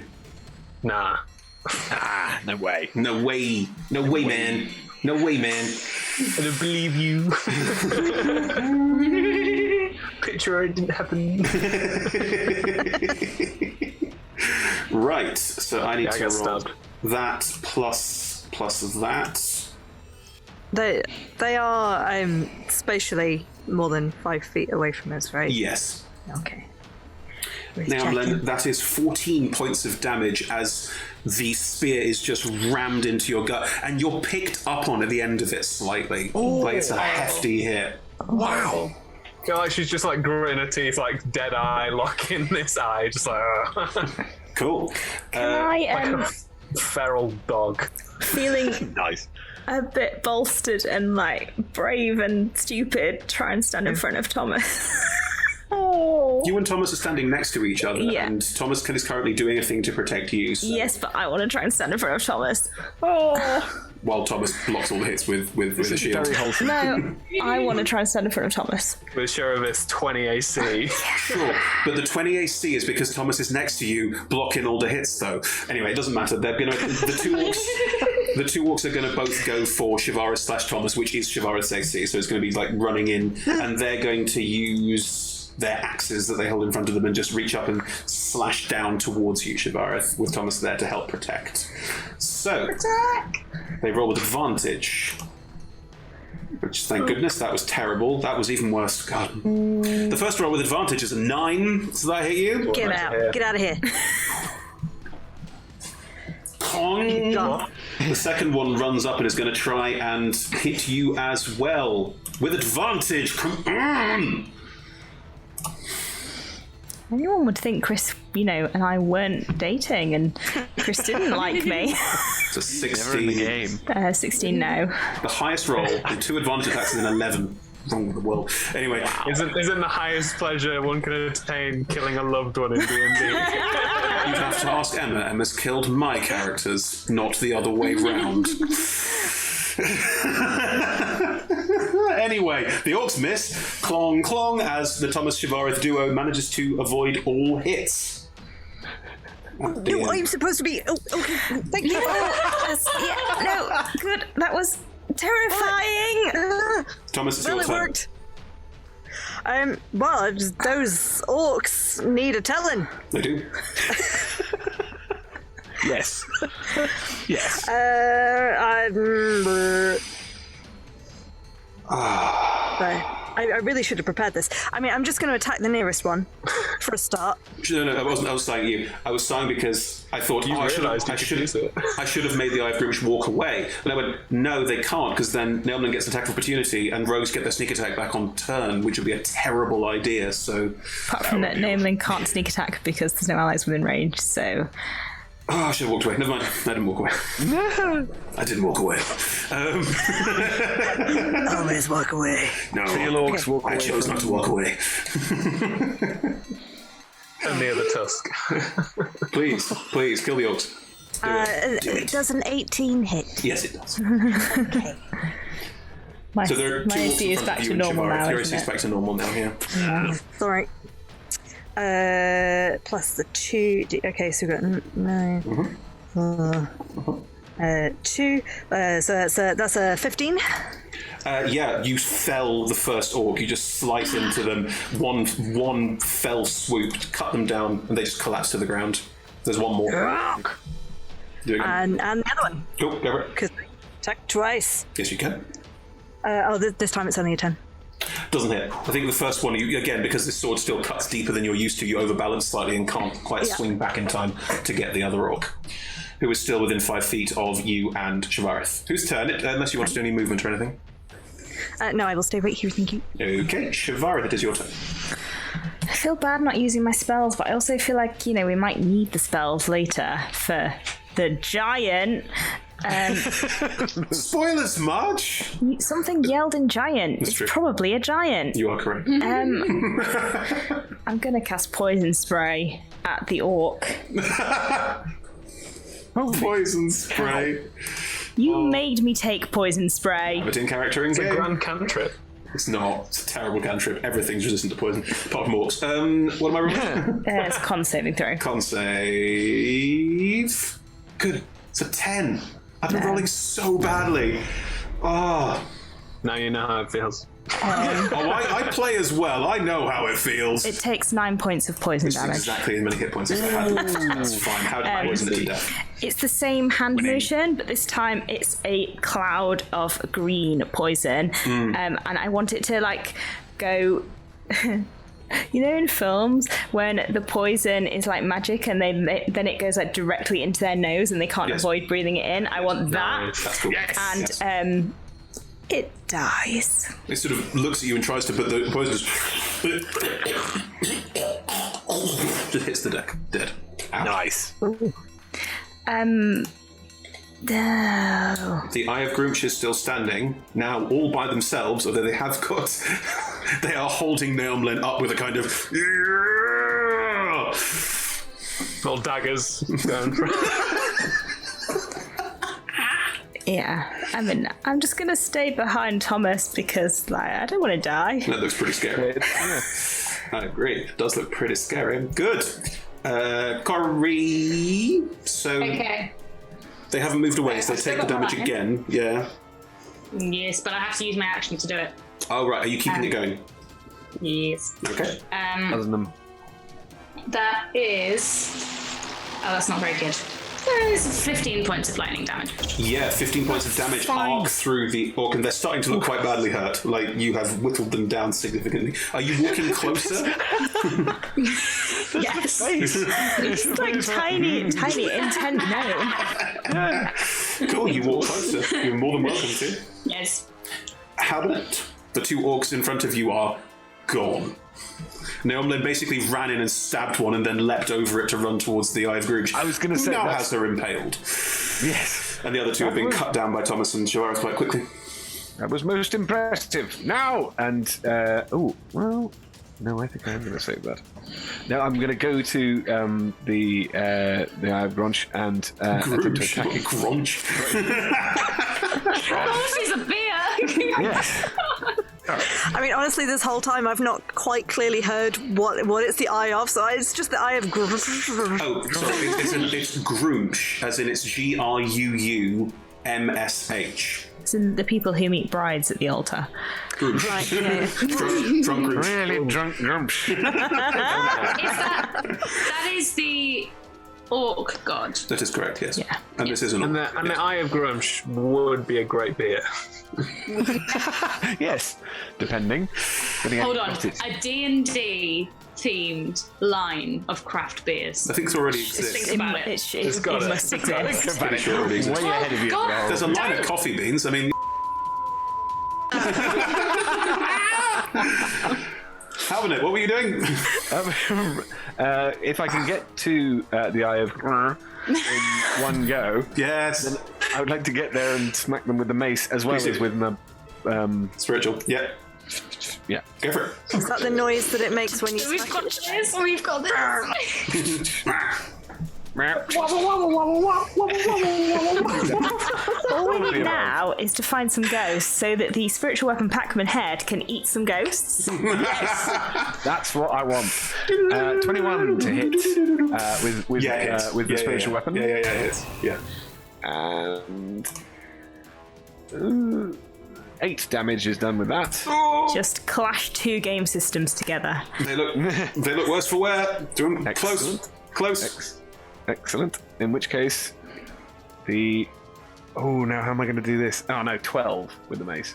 Not enough. I think as you run in, as your head at the back, they're going to turn and thrust Neomlin at you on the end of the spear. You just can't quite reach in to hit as Neomlin is being thrust around.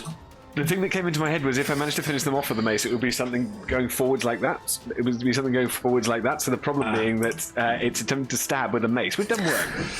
No, it doesn't work. This is true. As you move forward, who's currently not in... Shavareth and Thomas, Shavareth, you've got quite a high investigation, haven't you? It's +8. Yeah. Dear God.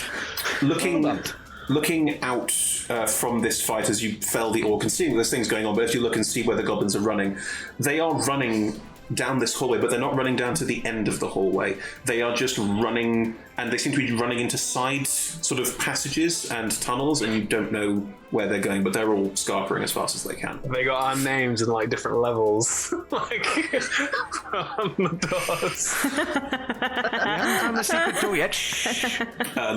But yes, they are running through various doors and away. We haven't found a chest yet. No, exactly. Looking forward to it. Yeah. I'm still waiting for Chris to do Leryl's voice of like, you hear the scrabble of, I can't remember the exact words. There's the smell of rotten meat and the crunching of bones. We will get that. Anyway, the goblins are very much running away and also appear to be running somewhere you don't know where, but they're definitely running out of here. Nelmlin, it's your turn. You're on the end of a spear. Oh, yeah. Yeah, I want to stub it. From where you currently are and where the spear is holding you up, your daggers won't reach far enough. Then I will pull myself further into the spear to stab the orc, Chris. Oh, I love it. Okay, good. Nice. My mind went there. I'm so glad yours did as well. Yeah. Now, if we've proved anything, it's that we have very similar We're the minds. same person. Yeah. See, I'm just thinking of Eddie Izzard doing that bit about, I think it's Attila the Hun or someone, where he's just like... Nice. Anyway, Very different. Sorry. Cake or death. Sorry, we're all out of cake. Had enough cake for one day. Yeah. you pull yourself forward on the spear. I'll roll some damage because that's too cool not to take a bit of damage from it. You take 27 points of damage. You tear out your lung. No, you Haven't seen that before. You take 4 points of piercing damage as you pull it through your own body, but you are now within range of the Eye of Grunge, and you can attack, and you do get sneak attacks. Halvenets there. Excellent. Oh my god. Well. Let's hope it's worth it. Let's hope. Rolls a 1. But a 16? That is its ace. Yes! Let me get my dice to roll to kill the orc. Okay, so that is 10, 14, 16, 20 points of damage in total. Yeah. Yeah, how do you take it out? I think, so she sort of looks it dead in the eye, with one dagger, stabs it into the spear, pulls herself forward, and with the other one, just stabs it straight in the middle where the eye's painted on, and then just carves it down its skin. And then drops to the ground and just looks down, snaps the spear off, and then turns and goes, elf boy. Oh, elf person. And that's where we take our break. Thank you very much, everybody. Scenes. Yeah, see you all in 5:10. Hopefully, when no one hasn't bled to death. No promises. Bye, everyone. See you in a sec.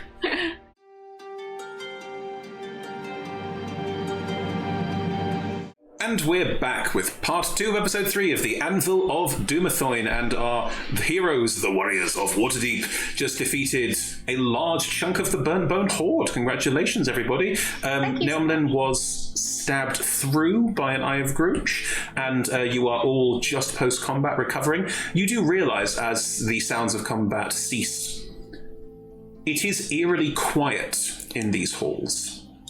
I don't mean to alarm anybody, but there's a room down there which nobody ran into. And there was a giant shouting things earlier. Can someone roll me a perception check, please? I don't mind. Yes, I will do that. Yeah, I don't think. Ooh. I will do that. Niall rolls anyway. What'd you get? I assumed when you said someone, you meant like that was a free-for-all, everyone could. I didn't know it was for one person. Well, and I just got 22. Oh. Did you get enough? I got 21, so yeah. Ooh. Brag. Halbina, as you look around... I can see. Halbina, as you look around this space, this hallway is very wide and very tall, but it's designed for, ostentation and showing off. The doorway and this hallway clearly lead into somewhere quite important. Then it leads to the throne room, but no one else knows that. And yet, this hallway and the walls and the ceiling, it's almost like the walls appear to have been widened.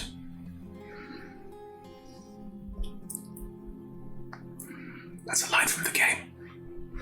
I appreciated it, thank you. Thank you, Nat. Disgusting, destroying my family's heritage.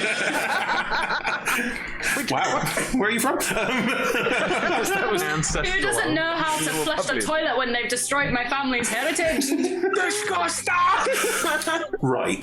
Halbina, you noticed this. No one else notices this. What was this, What was this thing you said about your house? Yeah, I didn't realise we were coming to your house. This is a big house. You never said anything about. Yeah. I'm very impressed by the, It is very beautiful, inside. if clearly in some state of disrepair. Is it actually your house? Nelmlin coughs up blood because she's still got a spear in her.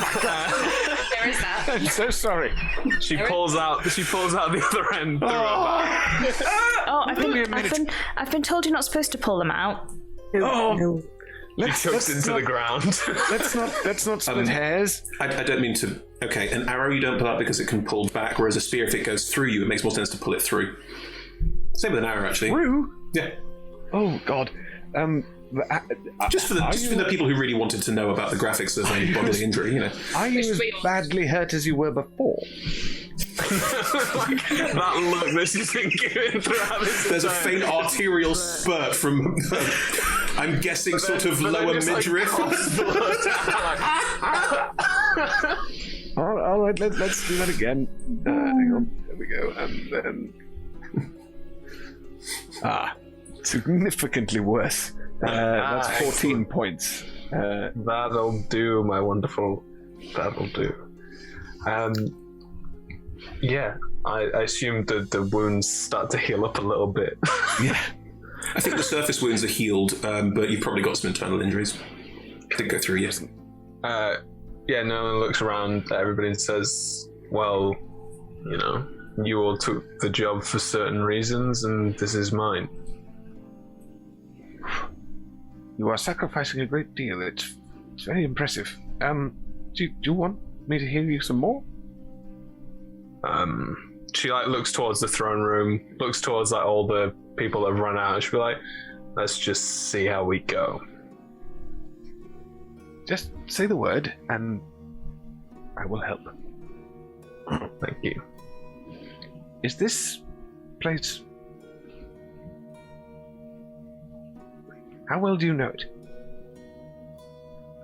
I'm just thinking if we could just have a plan for once.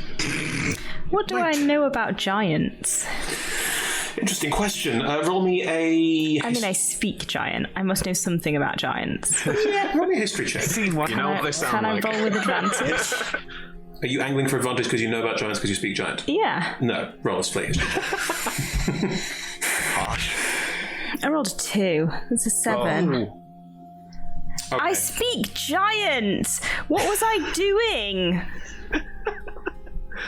You were taught it by an elf? I reckon you... Okay, where you're from in Rashomon, there are giants as part of culture, and I think that probably makes sense. Probably the best way to have that explained. And on a 7, I'll give you some basics, but you don't know a huge amount about the complications of giant culture.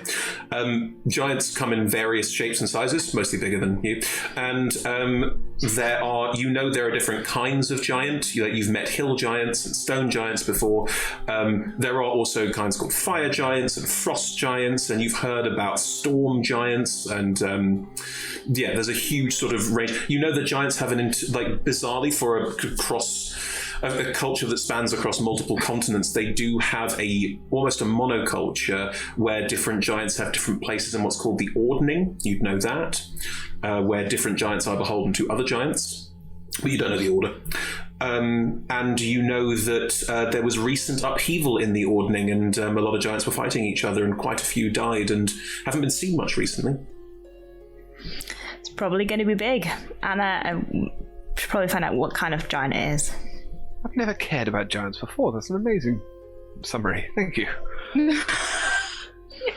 It was really good. I would like to go up to Mermlin and just try and gently be like, do you miss it?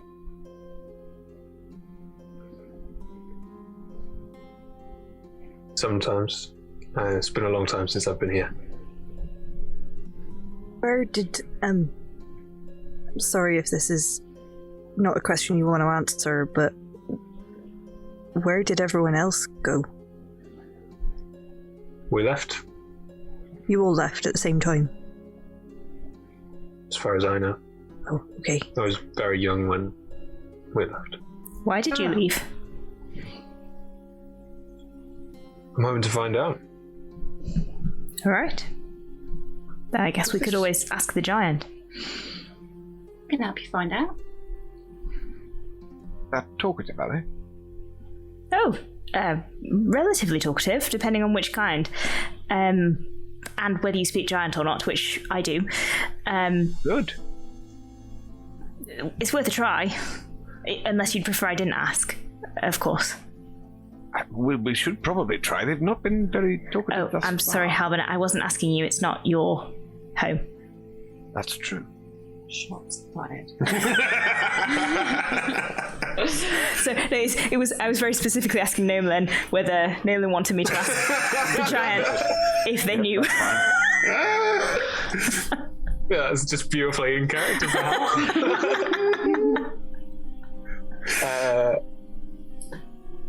Would you like me to try? Well, how about we come up with a plan first? And she looks at Hal. Now, how well do I know the layout to this stronghold? Obviously, being a kid. Yeah. There is this long parade-style corridor that's quite wide. It's about 50 foot wide most of the time, and it's quite tall. So, if you were a giant looking to spend time in this stronghold, you wouldn't be able to go into the side passages because they're too small for you. At the end of this parade ground, at the end of this long sort of basically walkway, there is a throne room which is, for receiving, and it is designed to be ostentatious and over the top. We're talking beautiful carvings in the walls, lava waterfalls behind the throne. It's definitely a show-off, look at how cool we are kind of space. If there's a giant anywhere, it's probably there. There are side rooms you could go and explore as well, and there's a whole sort of living space alongside that you could go into. There aren't any second entrances or exits into the throne room. It is just one way in, one way out, as far as you're aware. So frontal approach might be the best way to get through to that, or you could start looking through the side rooms and try and find a back door. All the side rooms, are they regular sized doors? They are sized for regular dwarven entry and exit. They're not designed for outsiders, so they fit the three smaller members of the party perfectly. Halbin and Ishvareth have to duck. Excellent. So Naomlin would relay all this information and then suggest that maybe what we do is to stop any further trouble or hassle when we go into the throne room, let's go find the stragglers, finish them off, take a second to regroup, maybe have a long rest. And then... If you need, I preserved quite a lot of my energy. It's more if you guys need comparatively to Not when necessary we for finish me. off the little ones. I could do with them, well, very well. Why don't we just take it one room at a time?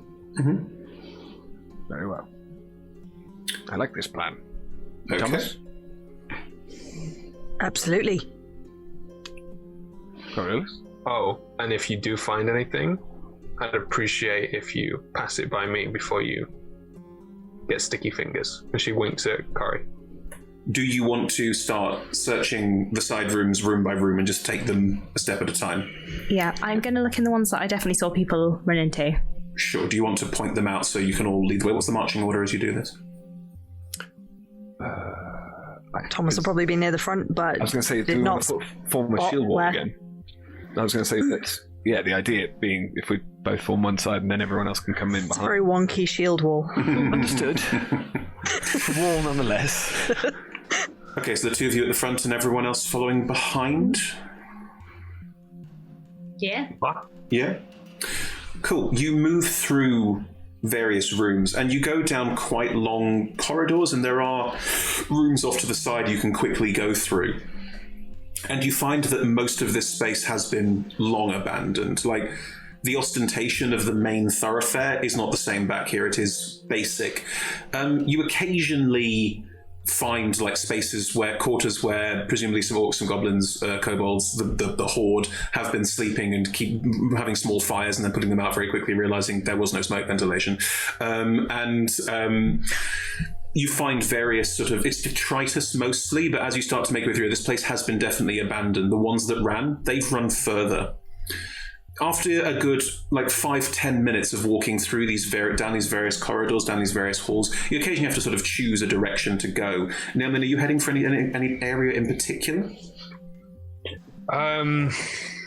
Maybe like where I would stay. Usually, Your old home. yeah, So from when you were 5 years old. yeah. If I could remember that, You can, of course you can. Yeah. just for the sweet memories. Sure. More than anything. You make your way down various corridors and you reach just another room like any of these, and then if you step inside, it is your childhood home. Now these homes as part of Sharpstone Keep, most of Sharpstone Keep is built around, as you would be aware, a mine. There's a mine underneath it, and everyone here was some kind of artisan or protecting the artisans and working on items in here. This is mostly living quarters you've moved into at this point. The room is Spartan. It was always Spartan. It doesn't look like the Horde got this far in terms of finding places to camp or rest up, but it's clearly been picked through before by scavengers. There's nothing here of any particular value but the stone table that's built into the floor, and the stone alcove that would have been where the beds would be put on top of is still there. There's things of no value, like monetary value, there's probably still a lumpy mattress that you remember. You would have shared the space with your parents and there wouldn't have been separate rooms. It would have been one big space where you would have lived together. But yeah. Because I'm a smithy, Yes. would I be able to find maybe an old family brand? Like a branding stick? Would that have enough value? Roll me an investigation check, or you could ask your friends to get advantage to help you with Yeah, this. can I help with that? Sure. I would happily help with that. Got to ask for it. Yeah, I just turn to everyone, I'm like, if you see a little brand, a little hammer and dagger, just give us a little shout. Mm-hmm. Well, I rolled a 5, so Can I tell you what I rolled? yes. I rolled a dirty 20. Nice. Lovely. Okay. Right, want to roll as well. Your investigation is very high. Oh, I gave Nolan advantage. Oh, I see. No, you can roll again then. I mean, that's a little better, but I don't think it's as better as a 20. Just checking. Want to make sure we've covered everything. It was a solid 13. No, you start looking around this space and it's not like it's been ransacked. Your parents took most of the items that were important to them when they left and gave them to you. So there's nothing much here that sort of stands out to you, but Coriolis, you notice something that no one else does, because you are small. There is what looks like under the bed some kind of wooden box. And as you sort of fossick out and pull it out, it does contain basic sort of smithy tools. It's just Smith's tools, as in D&D Smith's tools. But within that is a branding stick that you're looking for now, yes. Nolan. The box has your family's brand etched into the top of it. And it's nicely constructed, but it is workmanlike. It is not designed for beauty, it is designed for practicality. Nemelin takes her gloves off, and her hands are actually quite, for someone who is a smithy, you can see that they're callous, but they're actually quite well looked after and clean. And she takes the box and dusts it off and nods to you, puts it down on the table, and just goes through everything, counting everything, and then packs it all away and puts her gloves back on and is like, right, let's go kill a giant, I guess. I guess we should try and talk to them first, but Nemelin, roll me an insight check. Can I? No, this is just internal. Oh, yeah. Well, that is a 6. The rolls today for Niall have been outstanding. It's strange that you haven't found any stragglers yet. Where have they all gone? But because you rolled a 6, you don't put 2 and 2 together. Have I seen any tunnels or anything? No, nothing like that. I was going to say, I feel like I put 2 and 2 together. Yes, you do, but that's not my problem. There are no tunnels. No one's tunneled in or tunneled out as far as you can see. It looks pretty the structure of the space. There's occasional collapsed rooms and spaces, but it's held most of its own pretty heartily. Amazing. Okay. All right. Do you want to head back to the thoroughfare? I think we're ready. I think we're ready. I am gonna try and get in as quietly as possible. If you distract the giant, if I can get a good angle on them, then I can do some serious damage to it. Do you know giants afflicted by poison? I have absolutely no idea, but I sure hope so. Well, worth a try. She pulls out a jar of poison. I'm gonna take my staff off my back. Sure. Okay. And try and make myself look bigger in preparation for distracting a giant.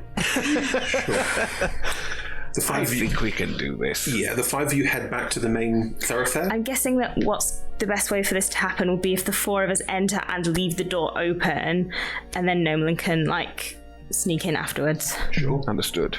Absolutely.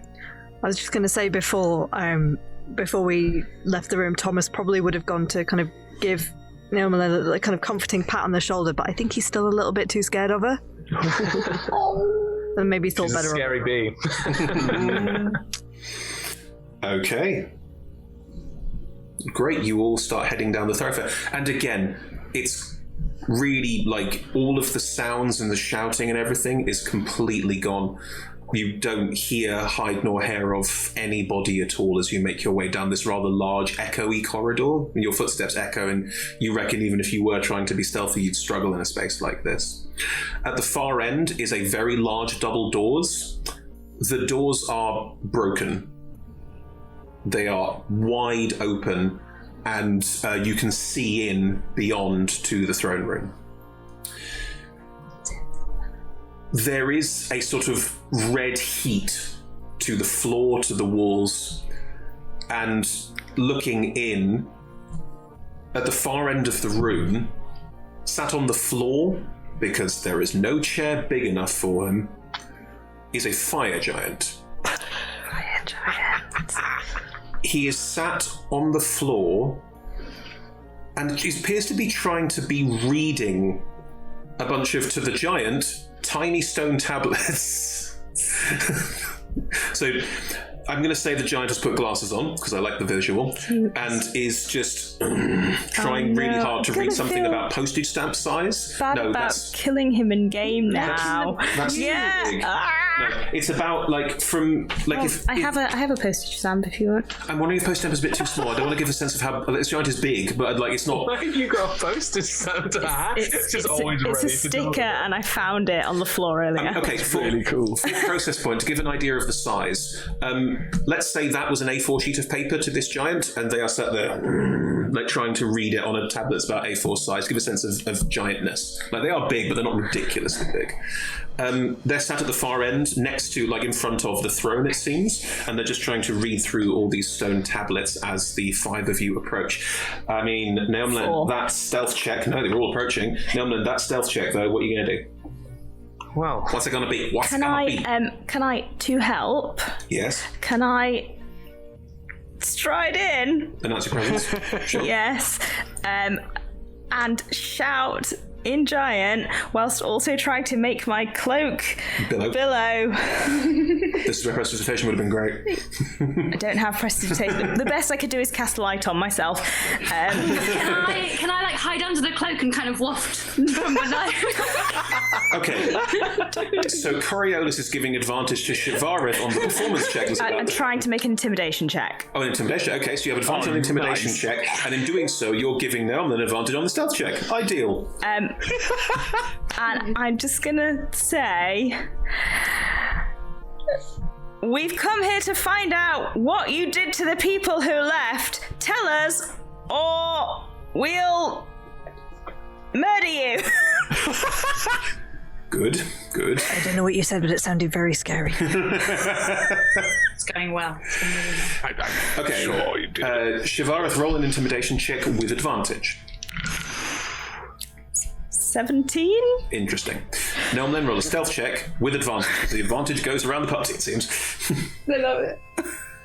It's the only thing I'm good at. With advantage, Niall. With advantage. Charisma. Come yeah, on. I know. I roll 2 different die. None of the ones I've been rolling the same die all session, and then 2 of these bad boys have given me a 16 and a 19. But I rolled a 6 and a 9, which aren't great in hindsight. Yeah. But also rogue. Okay, I'm going to roll 2 things for the fire giant. 2 secs. First, I am rolling a perception check to see that I notice. I guess to show, if you ever make a plan. Yeah. I feel like coming in and threatening to murder the fire giant was maybe not the smartest thing, but And I'm rolling a charisma as well. I feel like Alban had every confidence in you. Okay, You don't interesting. need to tell him. Interesting. Then. I have a choice. As you stride in, the 4 of you sort of taking up a lot of room, and Nelman, as you sneak in, you realise that the floor under your feet is warm to the touch. You can feel the heat through your boots. The fire giant looks up as you enter, hearing this shout. Behind them, there are these waterfalls of fire, these lava waterfalls that were clearly designed to go down either side of this rather ostentatious throne behind it and look super imposing. They appear to have redirected the lava flow a little bit so that it's falling onto the floor around them, making the floor around them red hot, and that heat is passing through the floor. There's still those metal bands in it, and there are sort of superheated lines of metal that's almost liquid in places that are covering this space. Now then, as you sneak in and sneak around the edge, you're not sneaking as well as you could. You know you are, but the giant appears to be distracted and hasn't noticed you. Hey! I've rolled an 18 on a perception check. You're a lucky boy. Can I just clarify, there's absolutely no sign of any other creature in this room None at at the all. moment? I wanted to coat my dagger with the serpent venom, which Totally is the fine. extra damagey one.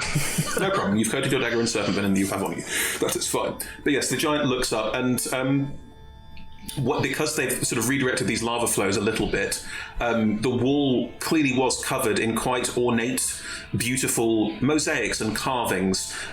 There's even like carvings that are it's like a dwarvish head that is the size of a giant's head that seems to fill sort of side doors and that sort of thing. They're utterly beautiful. But where these lava flows have been redirected a little bit, they're still pouring away into something in the ground. You assume some kind of rivulet they go into.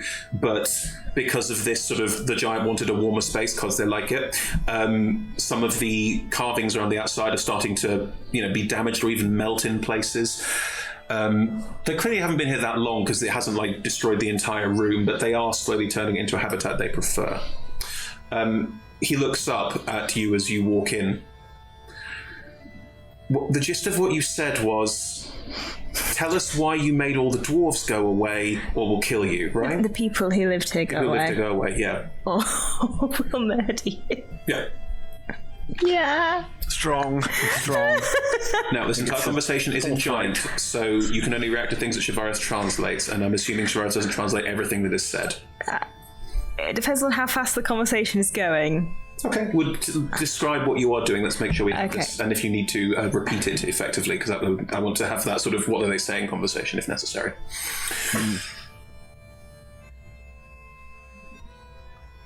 That's a very forward way of introducing oneself. What's he saying? He wants to know who we are. We are the Warriors of Waterdeep. Did you say the Warriors of Waterdeep? Yes, I said the Warriors of Waterdeep. Good. It's an impressive title. I'm guessing you're the reason the Horde have, departed. Oh, the Horde have gone away. Yes, they have run, terrified of our exploits. Well, they were cowards anyway. Probably gone down into the mines. Oh no, he said they were cowards. They've gone into the mines. Well, no matter. We will chase them into the mines and further kill them down there. Suit yourself. Merliot won't be pleased, but I couldn't care less, frankly. Who is Roliet?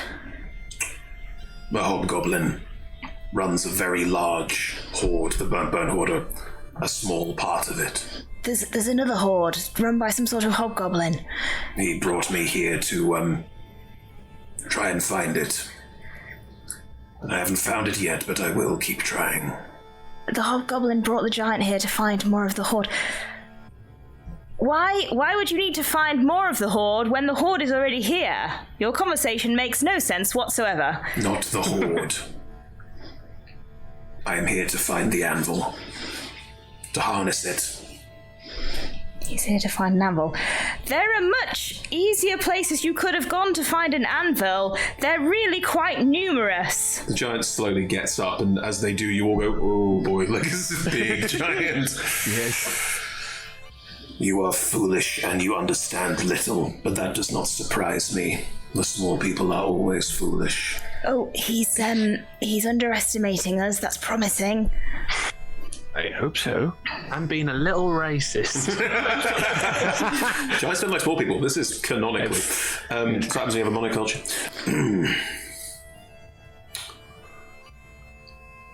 I'm prepared to make a deal with you.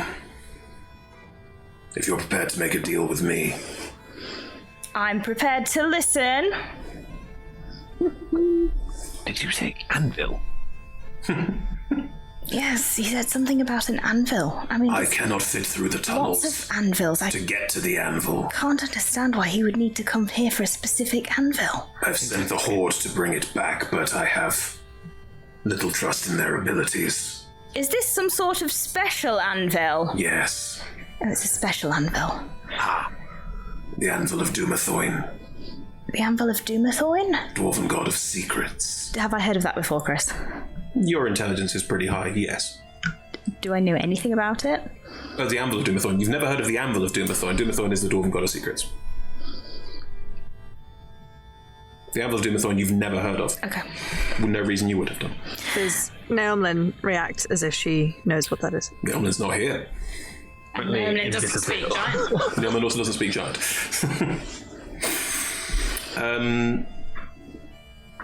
If you can bring it to me, I will let you leave here with your lives.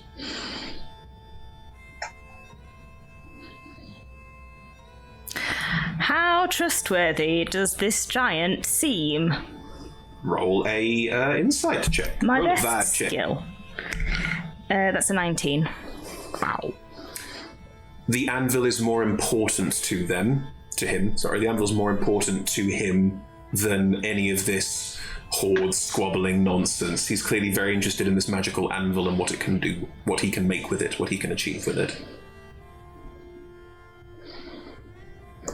He says that if we bring him the anvil, he'll let us go. However, I'm a bit concerned about putting a powerful magic object into the clutches of a fire giant. No, I think that's a really bad idea. Right. What's so special about this anvil? What is so special about this anvil? Now, then, while all this has been happening, what are you doing?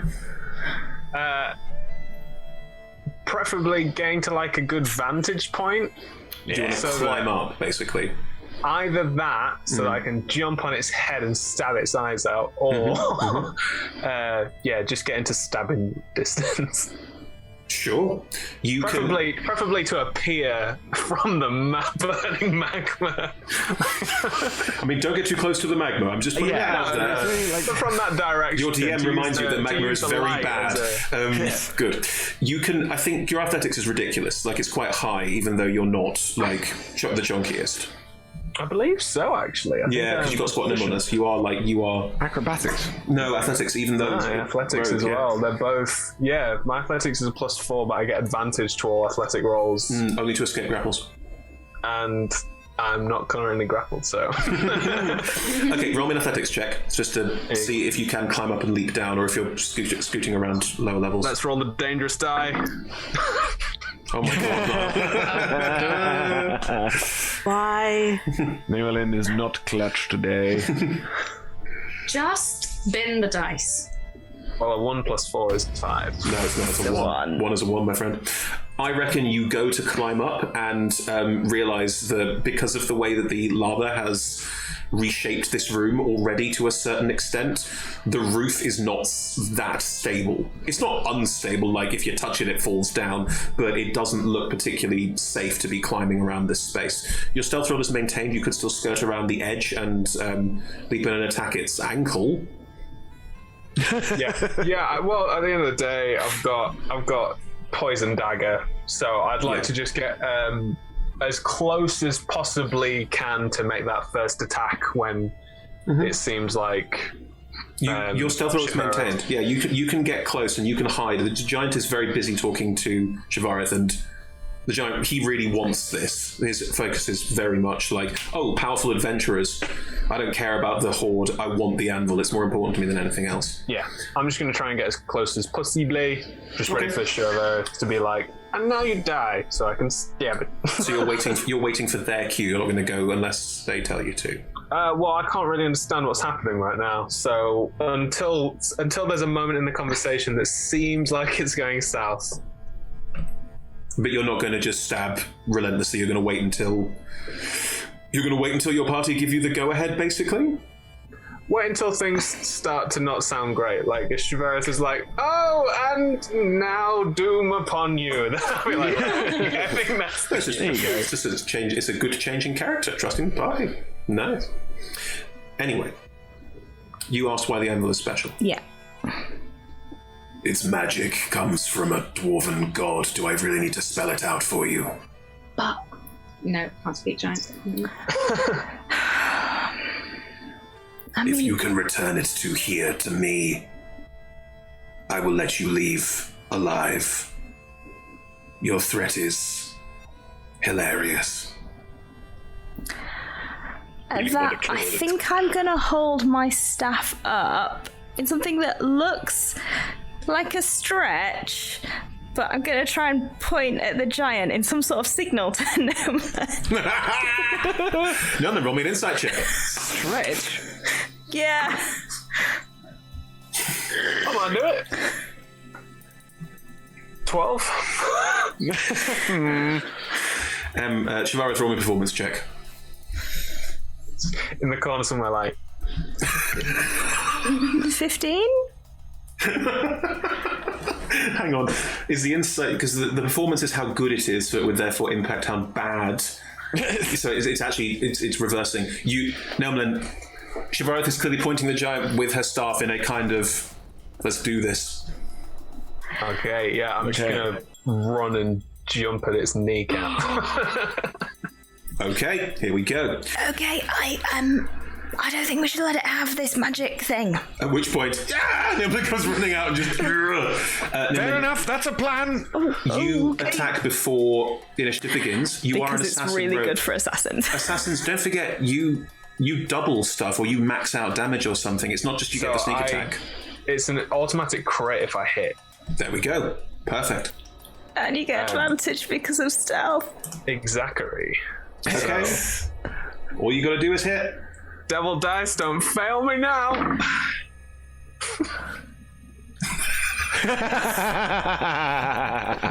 Niall. Oh no. 9. The dice. D&D Beyond has a dice roller right there for you. Yeah. But I've rolled 2 now. What were the 2 that you rolled? We started off with a 5, which would have made a 12. Nope. And then we got a 9 for a 16. It misses, doesn't it? I miss. The giant's AC is 17. Oh. Off. Sorry. Nelmlin runs in, leaps, and both of the daggers hit towards the kneecap, which is a really well protected part of giant plate armor. Wait, was that? You get a second attack. Exactly. Go Which for would it. still result in a crit and still Yep. have sneak damage. Still your Sneak turn. attack damage. That is correct. Go for it. Come on now. It's your offhand weapon, so you don't add your plus. Oh, for goodness sake. Did you roll with advantage? Did you roll with advantage? No. This is. Oh, for goodness sake, man. This is... What is happening? What did you roll? Come on. How could it be worse? How could it be worse? I rolled a 3 and a 6. Oh my goodness, no. What is? Literally set you up for this. Yeah, really. Well, your You daggers are let still the party poisoned. down. Are you talking to Niall or to Niall's dice? Because Niall's dice. Well, But most of all, you've let yourselves down. I will say this now. Your daggers are still poisoned, so... Keep going. Anyway, Nelmlin runs in and just... both daggers, and they both impact on the quite well-armoured plate mail knee of this giant, who just looks down at its leg, looks up at all of you, and just goes... I think I'm gonna side eye at Thomas, wow, Noma's having a really bad day. The giant just looks at you and goes... Are we not having a nice conversation? Oh, no. How disappointing. Reaches across to a Wait, gigantic... are we not rolling initiative? Yes, you are. To a gigantic greatsword and just boom, pulls it out of the ground, and it's still glowing slightly hot from where it was clearly in part of the lava, and just stands in front of all of you ready to lay the smackdown as we all need to roll initiative. Okay. I disagree. I killed it. Boss fight. Oh, no, That is a Niall. 15. Very nice. Keep shouting them out. 21. Ooh. I have a really bad plus. You rolled a 3. No, 23. Oh, 23. Wow, that's amazing. That was a nat 20. Oh, very good. Lovely. Halbert? 7. Niall. Another respectable 11. Oh my goodness, Niall. Really serious. It's just It's a terrible, respectable mate. 11. It's just terrible. What if I choose not to respect the 11? It's still a respectable 11 then. I mean, Right. the 11 respects you, so. Oh no, don't make me feel bad about the 11. I feel like you made your decision. Thomas, it is your turn. Nelmlin is now standing within 5 feet of the giant. The rest of you and your party are about 15 feet away from the giant, so you're all pretty close. Too close. Okay. Its sword is massive, and it does clearly have quite a lot of range with that great sword. But also, it probably can't swing and hit all the party or any of you apart from Nelmlin right now. So Nelmlin's on her own. I mean, what happened from episode 1? You know, I was just killing kobolds and goblins. Weak Now. opposition. Here I am. The dice giveth, the dice taketh away. Genuinely think it was me making you sick. Yeah, that was it. It was Poison. since Off then. my groove. Done. Yeah. Is Stella lost her it groove. going to be useful for Naomlin to back away a little bit and come in from different places, different style attack? Because I can... It has a range of 10 feet with its sword, so you cannot get an attack opportunity range. Okay, fair enough. Bait and switch won't work. Okay, fine. In that case, Thomas is going to, from Shavara's word of, no, okay, right, okay, and is just going to run in and see what he can do. Sure, go for it.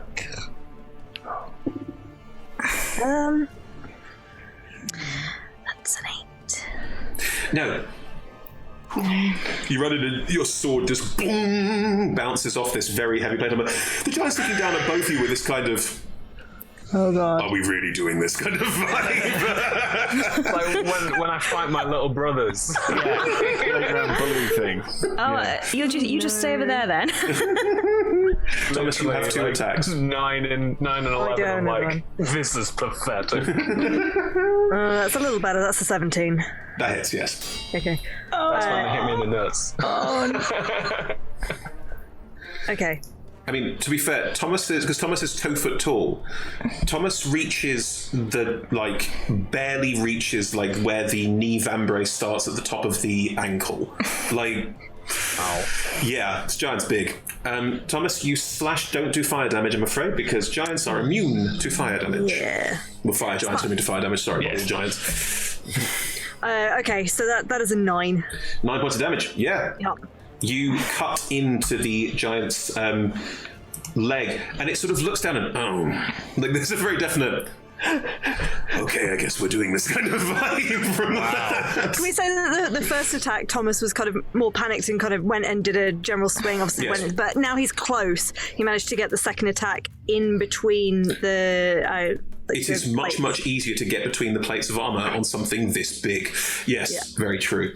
Lovely. At the end of your turn, the Harkald Firesworn, which is his name, will use a legendary action. Oh no. And is going to... Yeah. Everywhere. Kill us all.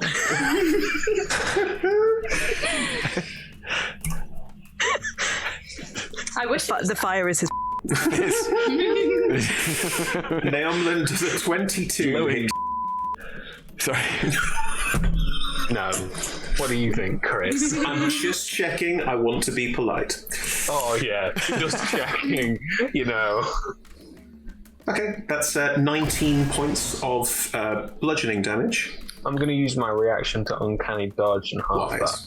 Wise. Yes. Very wise. 19 points of bludgeoning damage. This is not the sword. He's currently holding the sword over one shoulder and looking down at everyone just goes and just reaches down and grabs Naomlin and picks you up. Oh no. You are held in the fist. You are technically restrained, but you can still attack because it's hang on. Grappled. You mean grappled? You are grappled in the hand.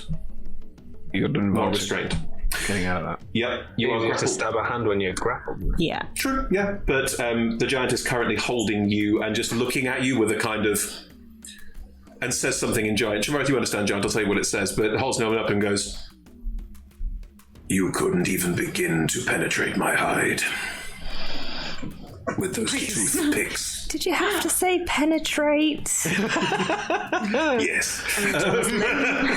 Thomas literally got between the armor plates, but Yeah, if there's one thing giants are known for, it's overconfidence. Shavara, it's your turn. sorry, I do have a question. Oh, sorry, go on. Naomlin has used her reaction to reduce damage. Can I also use my reaction of to course you can. reduce damage? Because no one else is going to be near enough, I think, unless people run forwards for me to use. I'm going to reduce Naomlin's damage from the grab. Somehow. Yeah, I think Yes. you can probably get in the way of the fist closing, so it's more of an awkward grab. That's fine. Yeah? Yeah, so Okay. you can reduce the damage, the crushing damage that's done to Naomlin. Yeah, like it's supposed to be like a sort of cool nom, and instead it becomes like a Clang. No, no, no. move out of the way, you Okay. small annoying thing. Hang on. A D10, a 0 is a 10, right? It is a 10, yes. Phew. Okay, so that's 13 less damage further. Well, then I take no damage. You take no damage, but you're still grappled. You are picked up by the hand, but it doesn't crush you. You just get picked up. Excellent. It's really good. It's a great first round. Shivareth, it is your turn. Could you make an intelligence saving throw for me? Can the giant make an intelligence saving throw for you? You are currently the giant. Just in life. I mean, I'm tall. That's a 5. Okay, so what I'm going to do is I'm going to hold my staff out and I'm cross because it's being rude. And I'm going to reach out into his mind and I'm going to project a phantasmal force. Oh, intriguing. Wow. Now, I can't... If I project that he thinks he's blind, does that work? No, you could project something that blocks his eyes, i.e. you've created something that creates a visor over his face. I'll allow that. I would like to do that. Okay, so what kind of... I would like it. I would really like it because I feel like Shivareth is just a little bit cruel. To be a snowstorm. Just around his head. There's a snowstorm around his head that does him 1d6 psychic damage, I believe. If he feels like a snowstorm would damage him, like if it's like pelting hail. Yeah, of course. You're a magician. You're a wizard. He believes it to be real. Yeah, he believes it to be real. He failed the saving throw. I get to roll at the end of my turns or something, don't I? Yeah, intelligent. An investigation check against my spell save DC as an action. That's just the worst. Okay, fine. Cool. Roll me the d6 damage. Good work. That's a fantastic move. Yeah. 3. 3 points of psychic damage. That's fine. And I'm going to back away. Are you backing towards the throne where it's really warm? No! Just back towards the corridor, basically. Yeah. What kind of range do you want to stay in? I'd like to stay within 30 or 60? 60 to 120. Sure. You can back back to the doorway and you're still within 60 feet. That's fine. Great. You are. But don't stay in like a vertical column with someone else. Like move on to a different column. Wrong boss.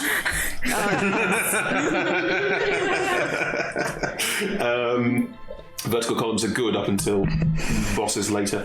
Right, good. So you have Phantasmal Force in a brilliant move and made him think his sight is cloudy. His head is in a snowstorm. His head is in a snowstorm. Yeah. Which he doesn't know is an illusion as it takes an investigation check. Correct. But I have got legendary action, so I might just do that. I'll see. I mean, it says an action on his turn. Yeah, but legendary actions I can use to do different things. I'm assuming his investigation is not very high. It is not.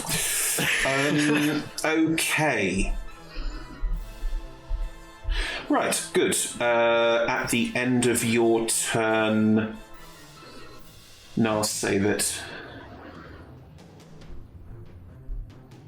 Oh, interesting. Oh, choices. Okay. At the end of your turn, Harkald is going to, unable to see anything, so I can't use that legendary action because it makes no sense to use it, is going to just growl something unintelligible, and Nelman, you're in the hand, with the hand with the sword in, is just going to sort of reach out and pull forward. Can you all make me a strength saving throw, please? Oh, God. No. Even from the door? Even from the door. Oh, no. Oh, no. My That's a strength natural is so... one. Yeah. It's an 18. Okay. 12. 12. 19. Yes. Yes.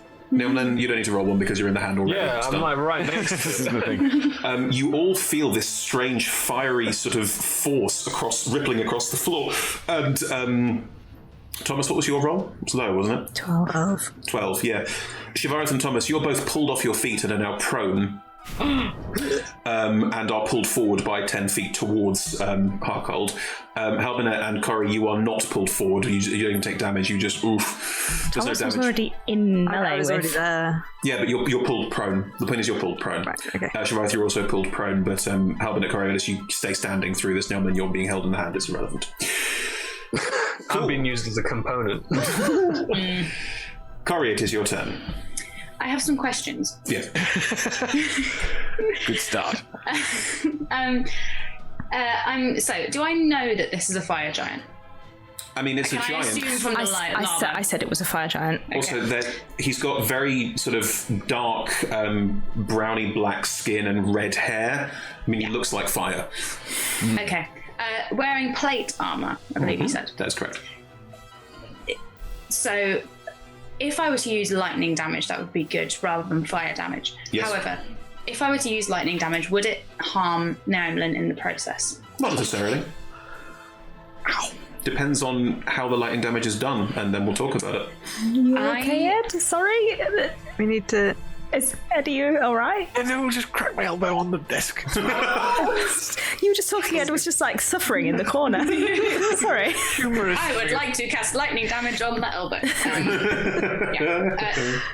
No, but what I would like to do is to cast a 3rd level Scorching Ray.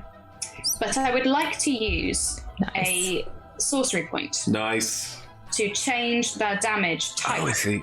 into lightning damage. Amazing. Yes, of course you can. Tell me how that looks, how that functions, how your sorcery works in this context. So at 3rd level, I believe it's 4 rays. Yeah, sounds right. So I think what I just do is I just kind of, as with Coriolis's magic forever, it's just an accident. Is just to kind of hold my hand out like this, and out of each finger, just a lightning bolt, just absolutely, just like Is it the thing of just sort of like you're not quite sure what's going to happen? It's like, oh, yeah, just sword. I'll put my hand out and something will happen. Yeah. wow. Like when you're in the shower and you let the water trickle down. Exactly, and you suddenly become the last waterbender. Yeah. Okay. The last Yes. water. That's not how that works. There's a lot of waterbenders. They're all fine. I know it was a joke. Sorry. Right, you have to make 4 attack rolls. 1, 2, 3, Okay. 4. Do I thought it was just 1 attack roll for. No, 1 for each. for each And don't forget, you have Tides of Chaos if you wanted. No. Oh, I see. Okay, let's see how the rolls go then. Right. So the first one is a 15. That doesn't hit, so Tides of Chaos. Immediately. Not even a question. It's straight in. Yeah. Can I make all of them and then you tell me what I have to do? Yeah. So that's with advantage, and that's a dirty 20. That hits, yes. So that first one hits. Yes. The next one doesn't hit, so I'm going to use a luck point. And it still doesn't hit, so the second one doesn't hit. Okay. The third one, what was the AC? 17. Hold on, I have another thing I can do, I'm sure. You could use more luck points. I could, but I've only got 3. It's 3 per long rest. Like, It's the first. Oh, okay. I would like to spend another sorcery point to use magical guidance. yeah, it's fine. So that's your roll advantage again. Yep. Yeah. No. Okay. So 1 hits, 2 miss, And the final one is a nat 20. Nice. which you therefore get to double the dice damage of that one for. Cool. Makes up for the Right. other. So you effectively hit with 3 rays. Make your life easier because you don't add anything on. It's just the dice roll. Okay. You roll 2d6 per ray, I believe. Yes. Cool. So roll 66. Nice. It's all lightning damage, which he's not resistant to in any way. Good to know. Okay. But doesn't it also take double damage because of the plate armor? Or it takes extra damage because of the plate armor and lightning? No, Wasn't it? lightning is specific. Shocking grasp is specific. Stops reactions from happening if it's shocked.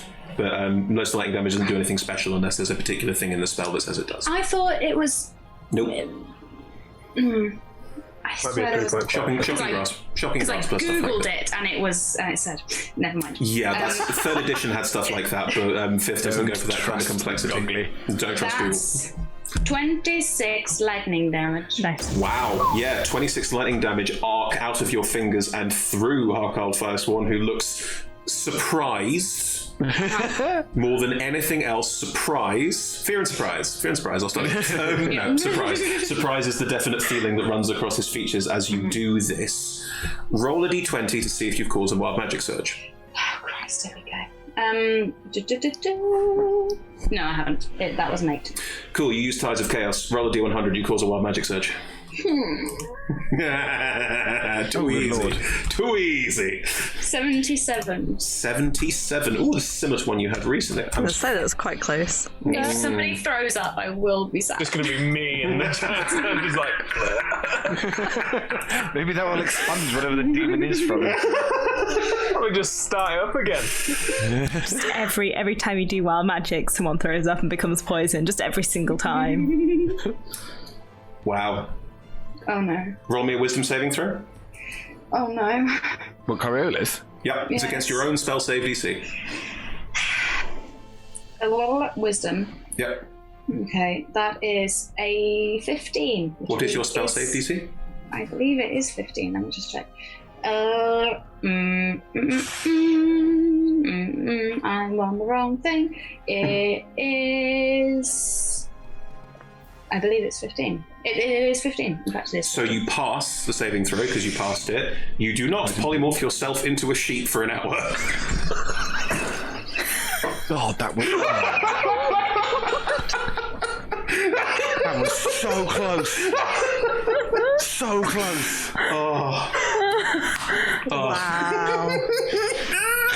I mean, I could have fixed it, but you would have. Yeah, 'cause you would have hurt. You just cut the sheep until it dies and then the person comes back. Then the person comes back, so it's fine. It's fine. It's Just a sheep and a giant. Yay! I'm very glad you're still here. Right. Wow. That's Coriolis' turn. Good. Oh my god. Good. I'm so happy. Okay. Harkald. Yeah.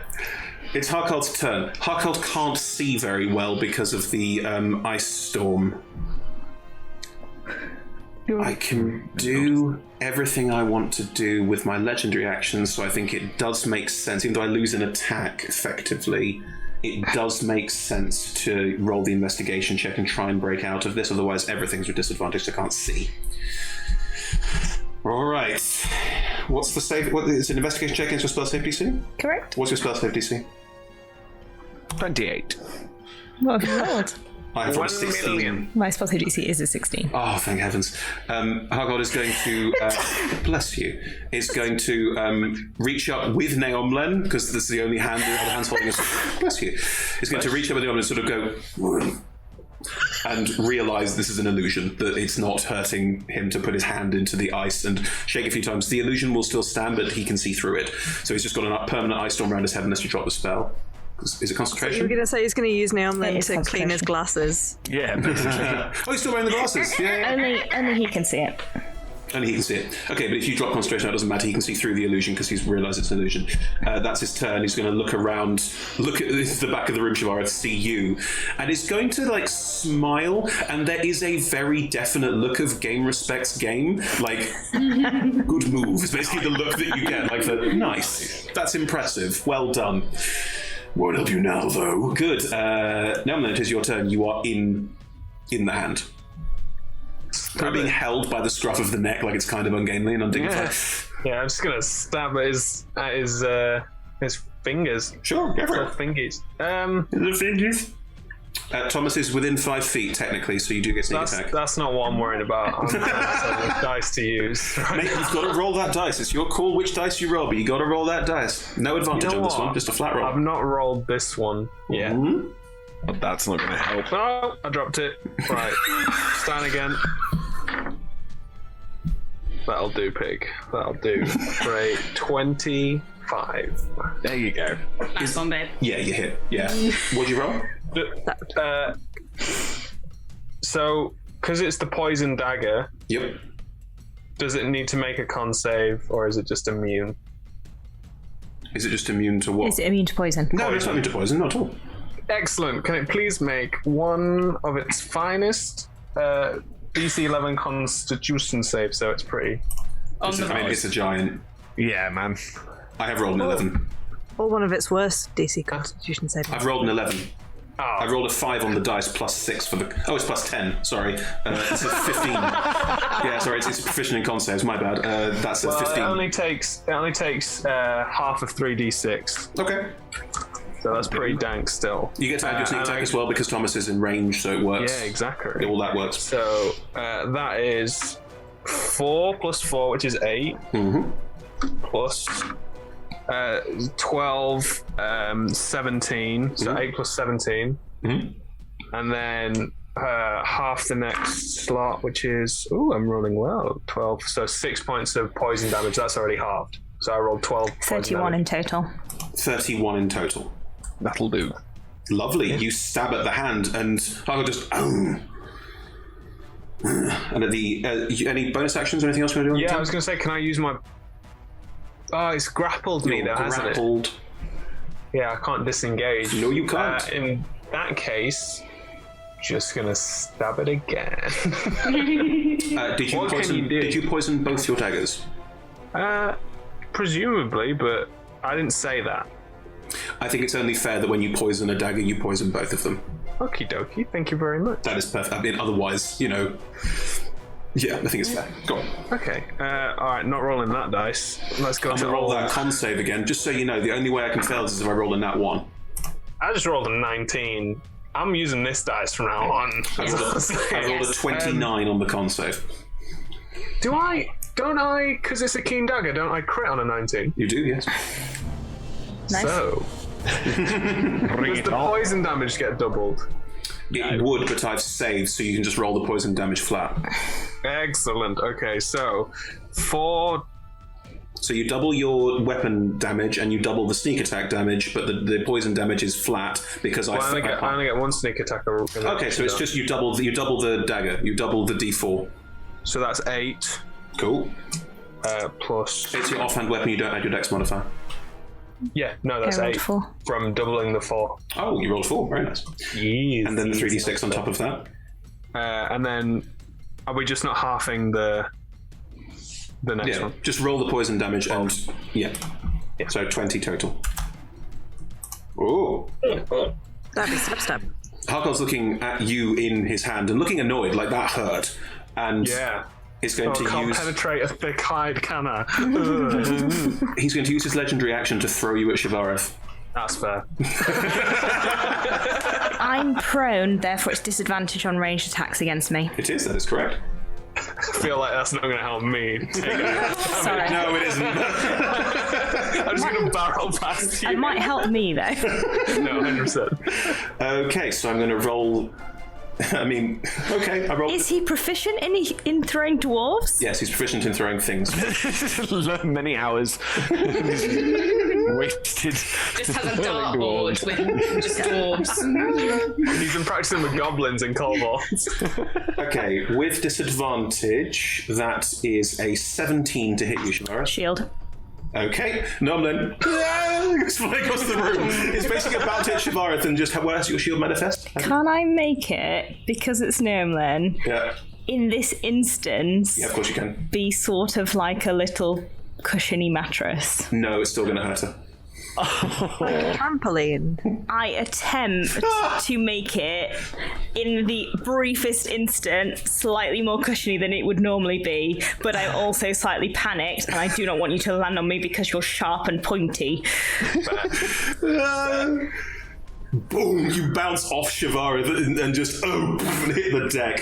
Nomlin, you take, but only you, not Shivareth, 27 points of bludgeoning Nice. Now- damage. Jeez. Does your reaction get reset on your turn? Yes, it does.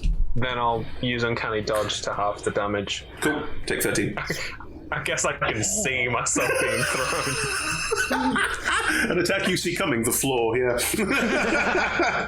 Here it comes! Oh, it's my good friend Shield!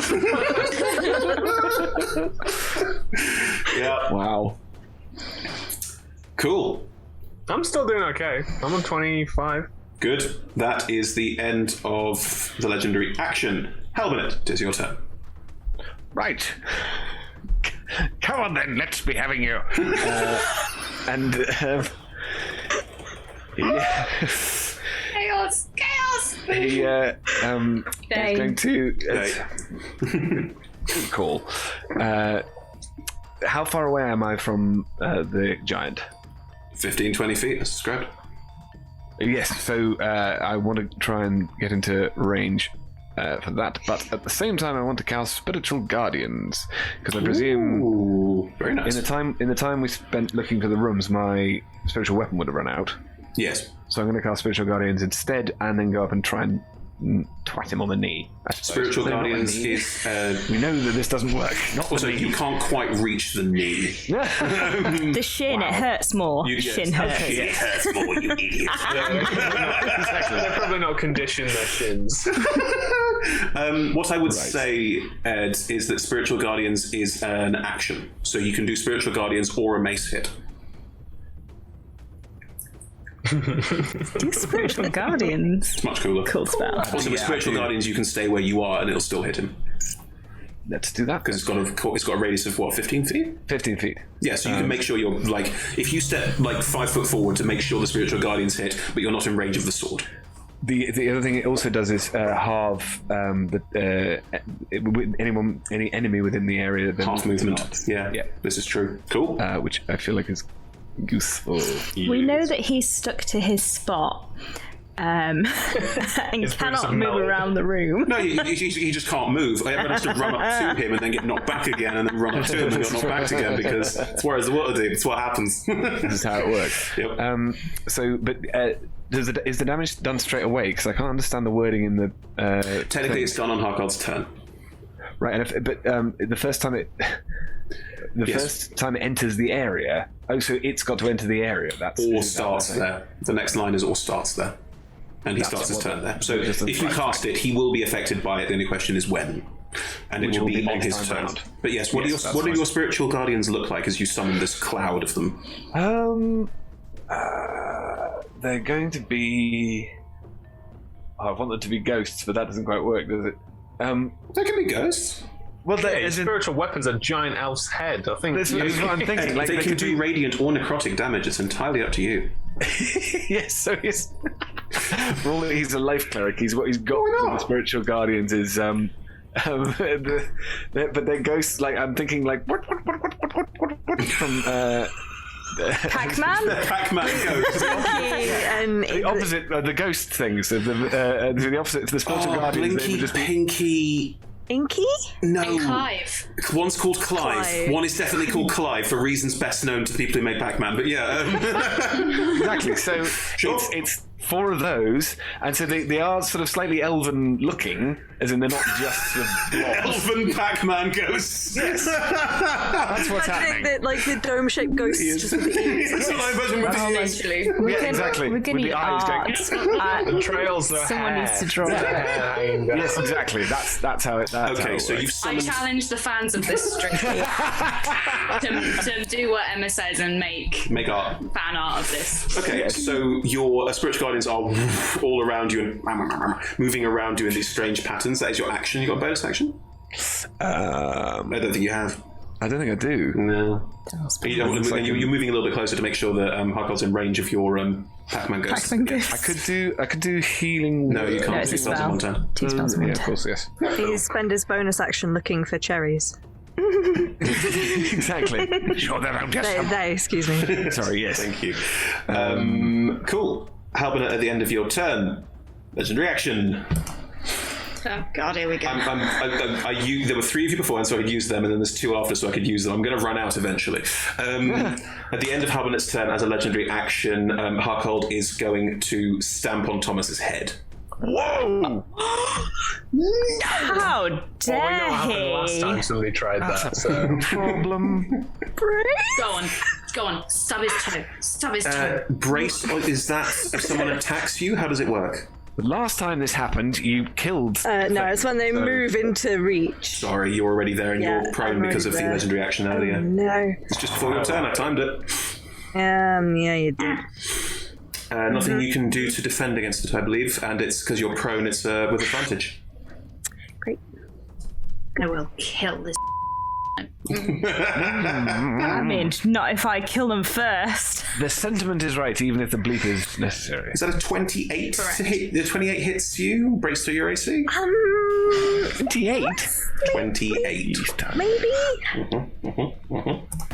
Beep. Beep. Beep. Beep. Beep.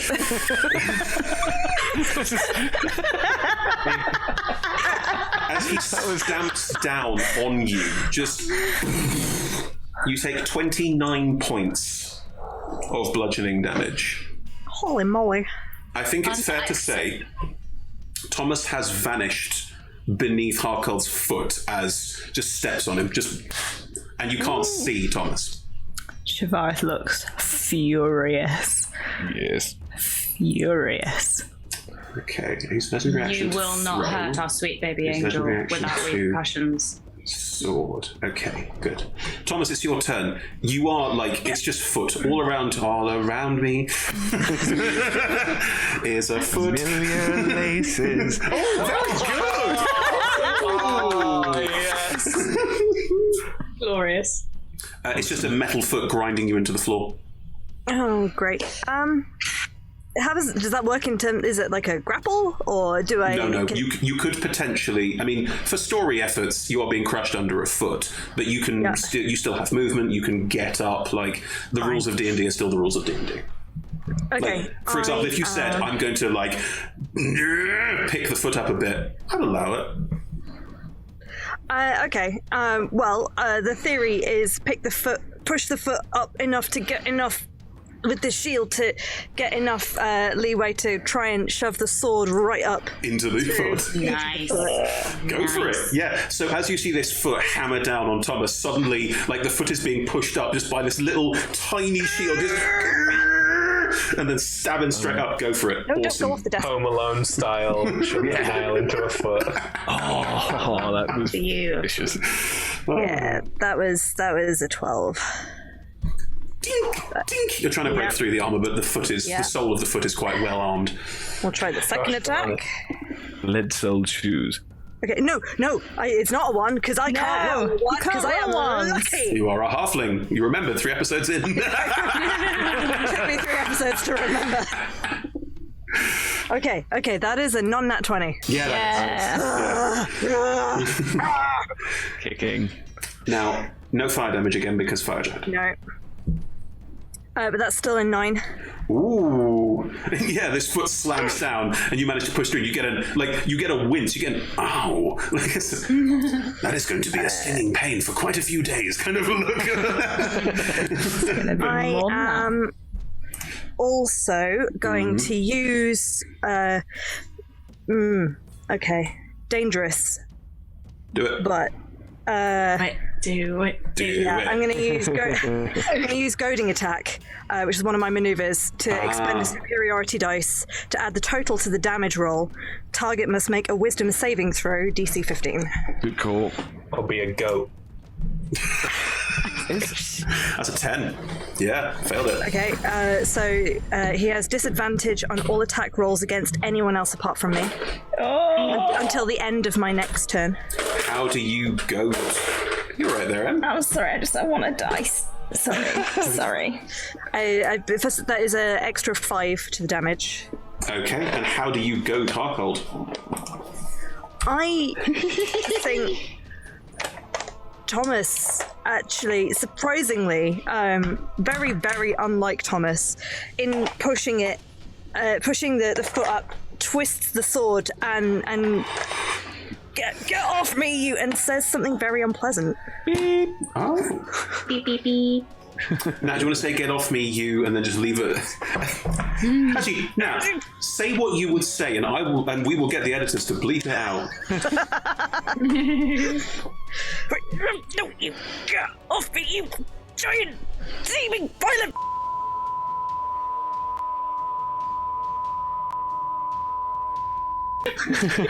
Wow. We can beat most of that.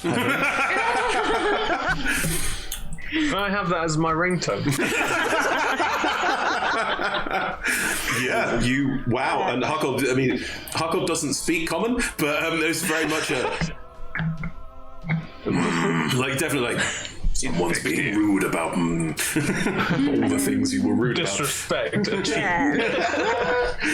Cool. I'm going to use my bonus action to use Second Wind to gain myself 1d10 plus 5 Awesome. HP. Do it. Oh, nice. Genius. Okay, good. It's only 7, but it's a something. And then I'm going to scoot a little bit backwards, so I'd like roll from it and try and use my movement to get closer to the rest of the group a bit more.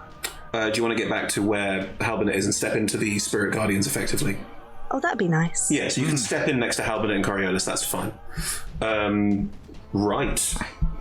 Harkald has 3 legendary actions and I've used 2. So. Hope. Yep. As you run away, Thomas, Harkald is going to... Didn't you use 3 because you pushed us? That was before Harkald's turn. Yeah. I know. It's cruel having legendary actions when there's only 5 player characters. Oh. Harkald, That's what you think. Introducing. as Thomas moves away, yes. Sorry. No, go on. Is everybody hurt? Yes. No. No. No, I'm not. But Nelmlen and Shivareth are a long way away. Thomas is hurt. The group of 3 of you, Thomas is hurt. It's fine. It's fine. Thomas is really badly hurt. Thomas's tin can is bent in uncomfortable places. It'll be you join the line. We're fine. Harkald is going to stamp his foot on the ground with a hefty stamp. Nope. The entire floor rumbles and shakes, and 2 stones drop from the ceiling and are going to fall in amongst the crowd of the 3 of you who are there. Very unhappy about They're this. not attack rolls, they're dex saves, please. Oh no, I'm not good at this. Right. Sorry, so I don't need to make one. No, you and Nelmlen. Oh, thank God, because I'm lying on no, the that's floor. wrong thing. 12. Okay, 17. very good. Nice. Now we find out the DC No, is no, like no, I 20. cannot roll that ones on saves. You cannot roll that once. You Yeah. cannot roll that once. You're a halfling. 3 dice. That is a non-nat 20. Yeah! Coriolis and Thomas just run out the way. time that's just But happened. Halbernet looks up and just, oh no. And these 2 rocks just fall from the ceiling, and one is going to bash into you and hit you quite hard because you failed it. Does that count as a creature hits a target other than me within 5 feet? Yes. Great. Okay. Then I will use my reaction to intercept that. Cool, so as the rock falls on Halbernet, you're going to step up and sort of use your shield to deflect it so it doesn't crush Halbernet like a meep. Instead, you're going to push it out of the way and it'll just glance off Halbernet. I rolled 30 points of damage, so please reduce it. Woody. Okay. Well, I reduce it by 12. 18 points of damage, Halbernet, you're fine. Okay. Oh, that was very close. Right. The many thanks. Crunch. Wow. It's a boss character, don't get at me. No, understood. No. It's just when the reality hits home, it really. Well, it's rock beer. But yes, as you can see, this roof is definitely unstable and rocks fall. You don't die. Shivareth, it is your turn. I'm gonna, if you'll allow it, like in a very cross, slightly levitate to my feet, and then like I'm not gonna levitate. I just like levitate slightly and then come back down. Yeah, it's but a cool I'm effect, of course. cross, and I'm gonna hold my staff up and I'm gonna lightning bolt straight down. And I don't mind who's in the line because I can just shape it around them. Ooh. And just gonna lightning bolt him, and he needs to make a dex saving throw. Dexterity save. You found his kryptonite. I rolled an 8. That is a 7. He takes full damage then. Oh no, he's got proficiency in that, sorry. So it's an 8 plus 3, so it's 11. It's still too low. Sorry, he's a boss. Get proficiency in saving throws. 28 points of damage. Oh yeah, he's not looking healthy. Nice. As you lightning bolt out, what do you want effects to do? Do you want it to blast through him? What do you want it to be? It's the same as it was on the cards. It's just a long line of lightning. I mean, it hits him. It hits him, and the lightning passes through him. Like you create a sort of there's a minor explosion. I mean, it goes for another 100 feet, so hopefully it doesn't hit anyone else. There's a minor explosion in the wall behind as it literally chars a hole through his shoulder. I mean, if I can destroy any of the lava and rocks that he's got going on, I will do that too. I mean, there's sort of like a puff of like, and bits of lava just glance around various parts of the room. No one in the lot of you, it's just for effect. And then I think I'm just going to shout in giant, Don't you touch them. I'm just going to put my staff down and like stand there and look cross. I mean, he looks very, very badly hurt by all of you and is looking like, for the first time, Shavareth, as he looks across at you, you see fear in his eyes. Coriolis, it is your turn. Okay, here we go. Are you? Having established, having established the trend of lightning, Yeah. I'm going to hope that he hasn't learnt his lesson from the first Phantasmal Force, which I believed Shavareth cast. She did, yes. I'm going to also cast one. Okay. But it's going to be in the shape of a ball of lightning that just keeps going bzz, bzz, bzz, like Flies near him. yeah, Little thing. just like in front of his chest. Okay, it's an intelligence save. Yeah, and I'm going to try and cast it in the same way that I cast my other one, so that he's less likely to Sure, realise that it's comes fake. as part of the spell. I'm okay with that. Yes. That is an 8. So yeah, roll me the d6 of psychic damage. Fails. Yeah. That is 6. Psychic. Thank you. Yeah, Damage. he's looking very badly hurt. He's also looking quite worried. Like, it is now his turn, so he gets his legendary actions back, and it is his turn. But, Halbernet, roll me the Spirit Guardians, because not a lot of hit points left, my friend. Not a lot of hit points left. Oh my goodness, he's going to get monstered by Clyde if this is what's going to happen. Come on, Clyde. How much damage? 14? Just not enough. As the Spirit Guardians start to hit him, he's more hurt than he has ever been. He would try and run for it, but he can't run around all of you. You've done too much damage to him too quickly. Yeah. It is his turn. He's going to run forward and is going to slash out twice with the massive greatsword at the party of 3 at the front, just trying... Like, there's desperation in these strikes. What was a cool, calculated, you can't touch me, has now very much become a no, no, no, no, no, getting out of here, getting rid of these people, this is not happening. So the first greatsword strike running in still doesn't like Thomas very much, so is going to go for Thomas first. Oh, this is going to be bad. No, don't like it. Do not like it. 28 to hit.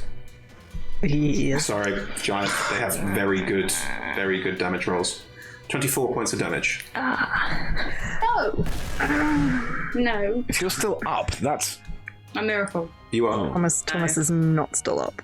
There is a clang as the sword hits Thomas, and Thomas is thrown across the room. Like it's almost like a baseball bat. And seeing an avenue to run, he is going to start moving around, trying to get to the door. He needs to get out of here, otherwise he's going to die. Sorry, quick question. Yes, My lantern only works on me, right? correct. Okay, fine. Never mind. But yes, Thomas, you are baseball bat hit and just thrown across the room, bang against the side wall, out for the count. Yep. I think he's going to then backswing at... Because he can't run past people without attacks of opportunity, but Coriolis isn't carrying a physical weapon. Yes, he is not stupid. He's going to try and knock Halbernet out of the way as well, because then can run past, and it seems the wisest thing to do. So Halbernet, there's a strike against you as well with the massive greatsword. It's a 13 to hit, about as low as I can go. No way. No way. How do you deflect the greatsword blow from a fire giant? I think it would be a case of he sort of sees what happened to Thomas and then turns back to see the sword coming and just manages to raise the shield enough, but also loses his footing. And it Loses their footing. Loses their footing. Sorry, loses their footing, and then it strikes off the shield and up away. So I've just they've just managed to get out of the way and lie flat on their back, and then leap up afterwards. Like, I meant to do that. So it's a backswing that knocks you off your feet, but you are lifted up and out of the swing, out of it by the swing itself. Very cool. But yes, the backswing doesn't knock you out of the way. They're still going to try and run. Sorry, he's still going to try and run. So he's going to run past you. So you have an attack opportunity if you want it. He's going to basically charge towards Shivarith and the door, trying to leave. Yep. Okay. I will take the. It's just a thing with the mace, right? Yep. So 1. Oh, don't do. Oh, rolled over a 20 and onto a 2. Is he going to run past me? He can't run far enough to get past you, but because he has to use his action, he's not that fast. So he runs past Halbert. Halbert sort of, the mace sort of clang, bounces off the armor, doesn't do anything, and he's gone. He is now charging full pelt towards the door, but he can't get there on his turn. And none of his legendary actions let him move, so he's basically in mid-run while all the rest of you have turns. And he's still only doing half movement, right? Oh, he got half movement through your bloody spirit Right. shred. He's not even got that far. He's only just moved past Halbert. He's sort of slowed down by these ghosts. Yes. Get off me, you 8-bit horrors. He's going to keep trying to move, but is further away now. Like, I'd say now about 30 feet away from you, Shivarith, because couldn't get very far. Perfect. Yeah. Now it is your turn. Yeah. So I'm just going to run the 30 feet. Bonus action, steady aim. So I get advantage. Yeah. I'm going to stab him. And you're looking for like a chink in the armor, anything to reach him. Where's the chink in the armor? Where are you trying to hit? I think she's going to try and run and like attack the thigh. You know, there's like a artery in the thigh. Yeah. She's going to kind of like almost like crawl up inside it and like stab his thigh. I would say that where that artery is probably quite well protected, but also Harkald's been hit quite a lot. The armor's probably cracking and breaking, and you, because you're using steady aim, you see there's a crack right above where that vein is, and you go, if I can just hit it, I'll probably take him down. Alright, using the special die. Do it, come on. That's not failed me so You've far. got it. Alright, that's a 13 plus 7 is a not natural 20 and a 14, so we'll take the non-natural 20. It hits, yes. It's not a lot of hit points, but we got to see. Okay, so sneak attack damage because it's within... I got advantage, so... You got advantage, you gave yourself advantage with steady aim, so you have sneak attack. That's what that's for. 8, 10, 12, 13 points of damage. You had 11 left. How'd you take him down? I'd like to slit the artery, like literally runs up, intercepts. For a moment they just disappear, and then the giant kind of goes, and then they drop out from underneath, and as the giant drops to their knees, they like walk past Thomas, like look like angrily at the fact that Thomas is down, go over to the lava, pull out their brand, stick it in the lava, turn around, and as the giant's like falling to their knees, just sticks it in its eye. Yes. Oh, Yes. brutal. Can I run over And then to just where says, "Get out of my house." Thomas has fallen? Hang on. It's still an initiative. Nomelin ran all the way over to the waterfall and came back with a brand. It's D&D and flavour is allowed. Yes, Harkald, as the fire doesn't hurt him, but you're still poking him in the eye and he's already bleeding arterial blood from the leg. So there's a certain amount of... That's annoying, not that's really painful, but is also like slowing down and will eventually just hit the deck. It's just branding them. It's not to kill them. It wouldn't. The fire cannot tarnish their skin. It wouldn't brand them. Yeah. Oh, well, I'll just use the dagger then and just start carving into them. I mean, you're using the brand, it's fine.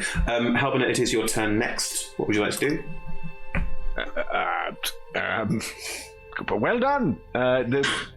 Hang on. So the Thomas is down. Thomas is down. there we are.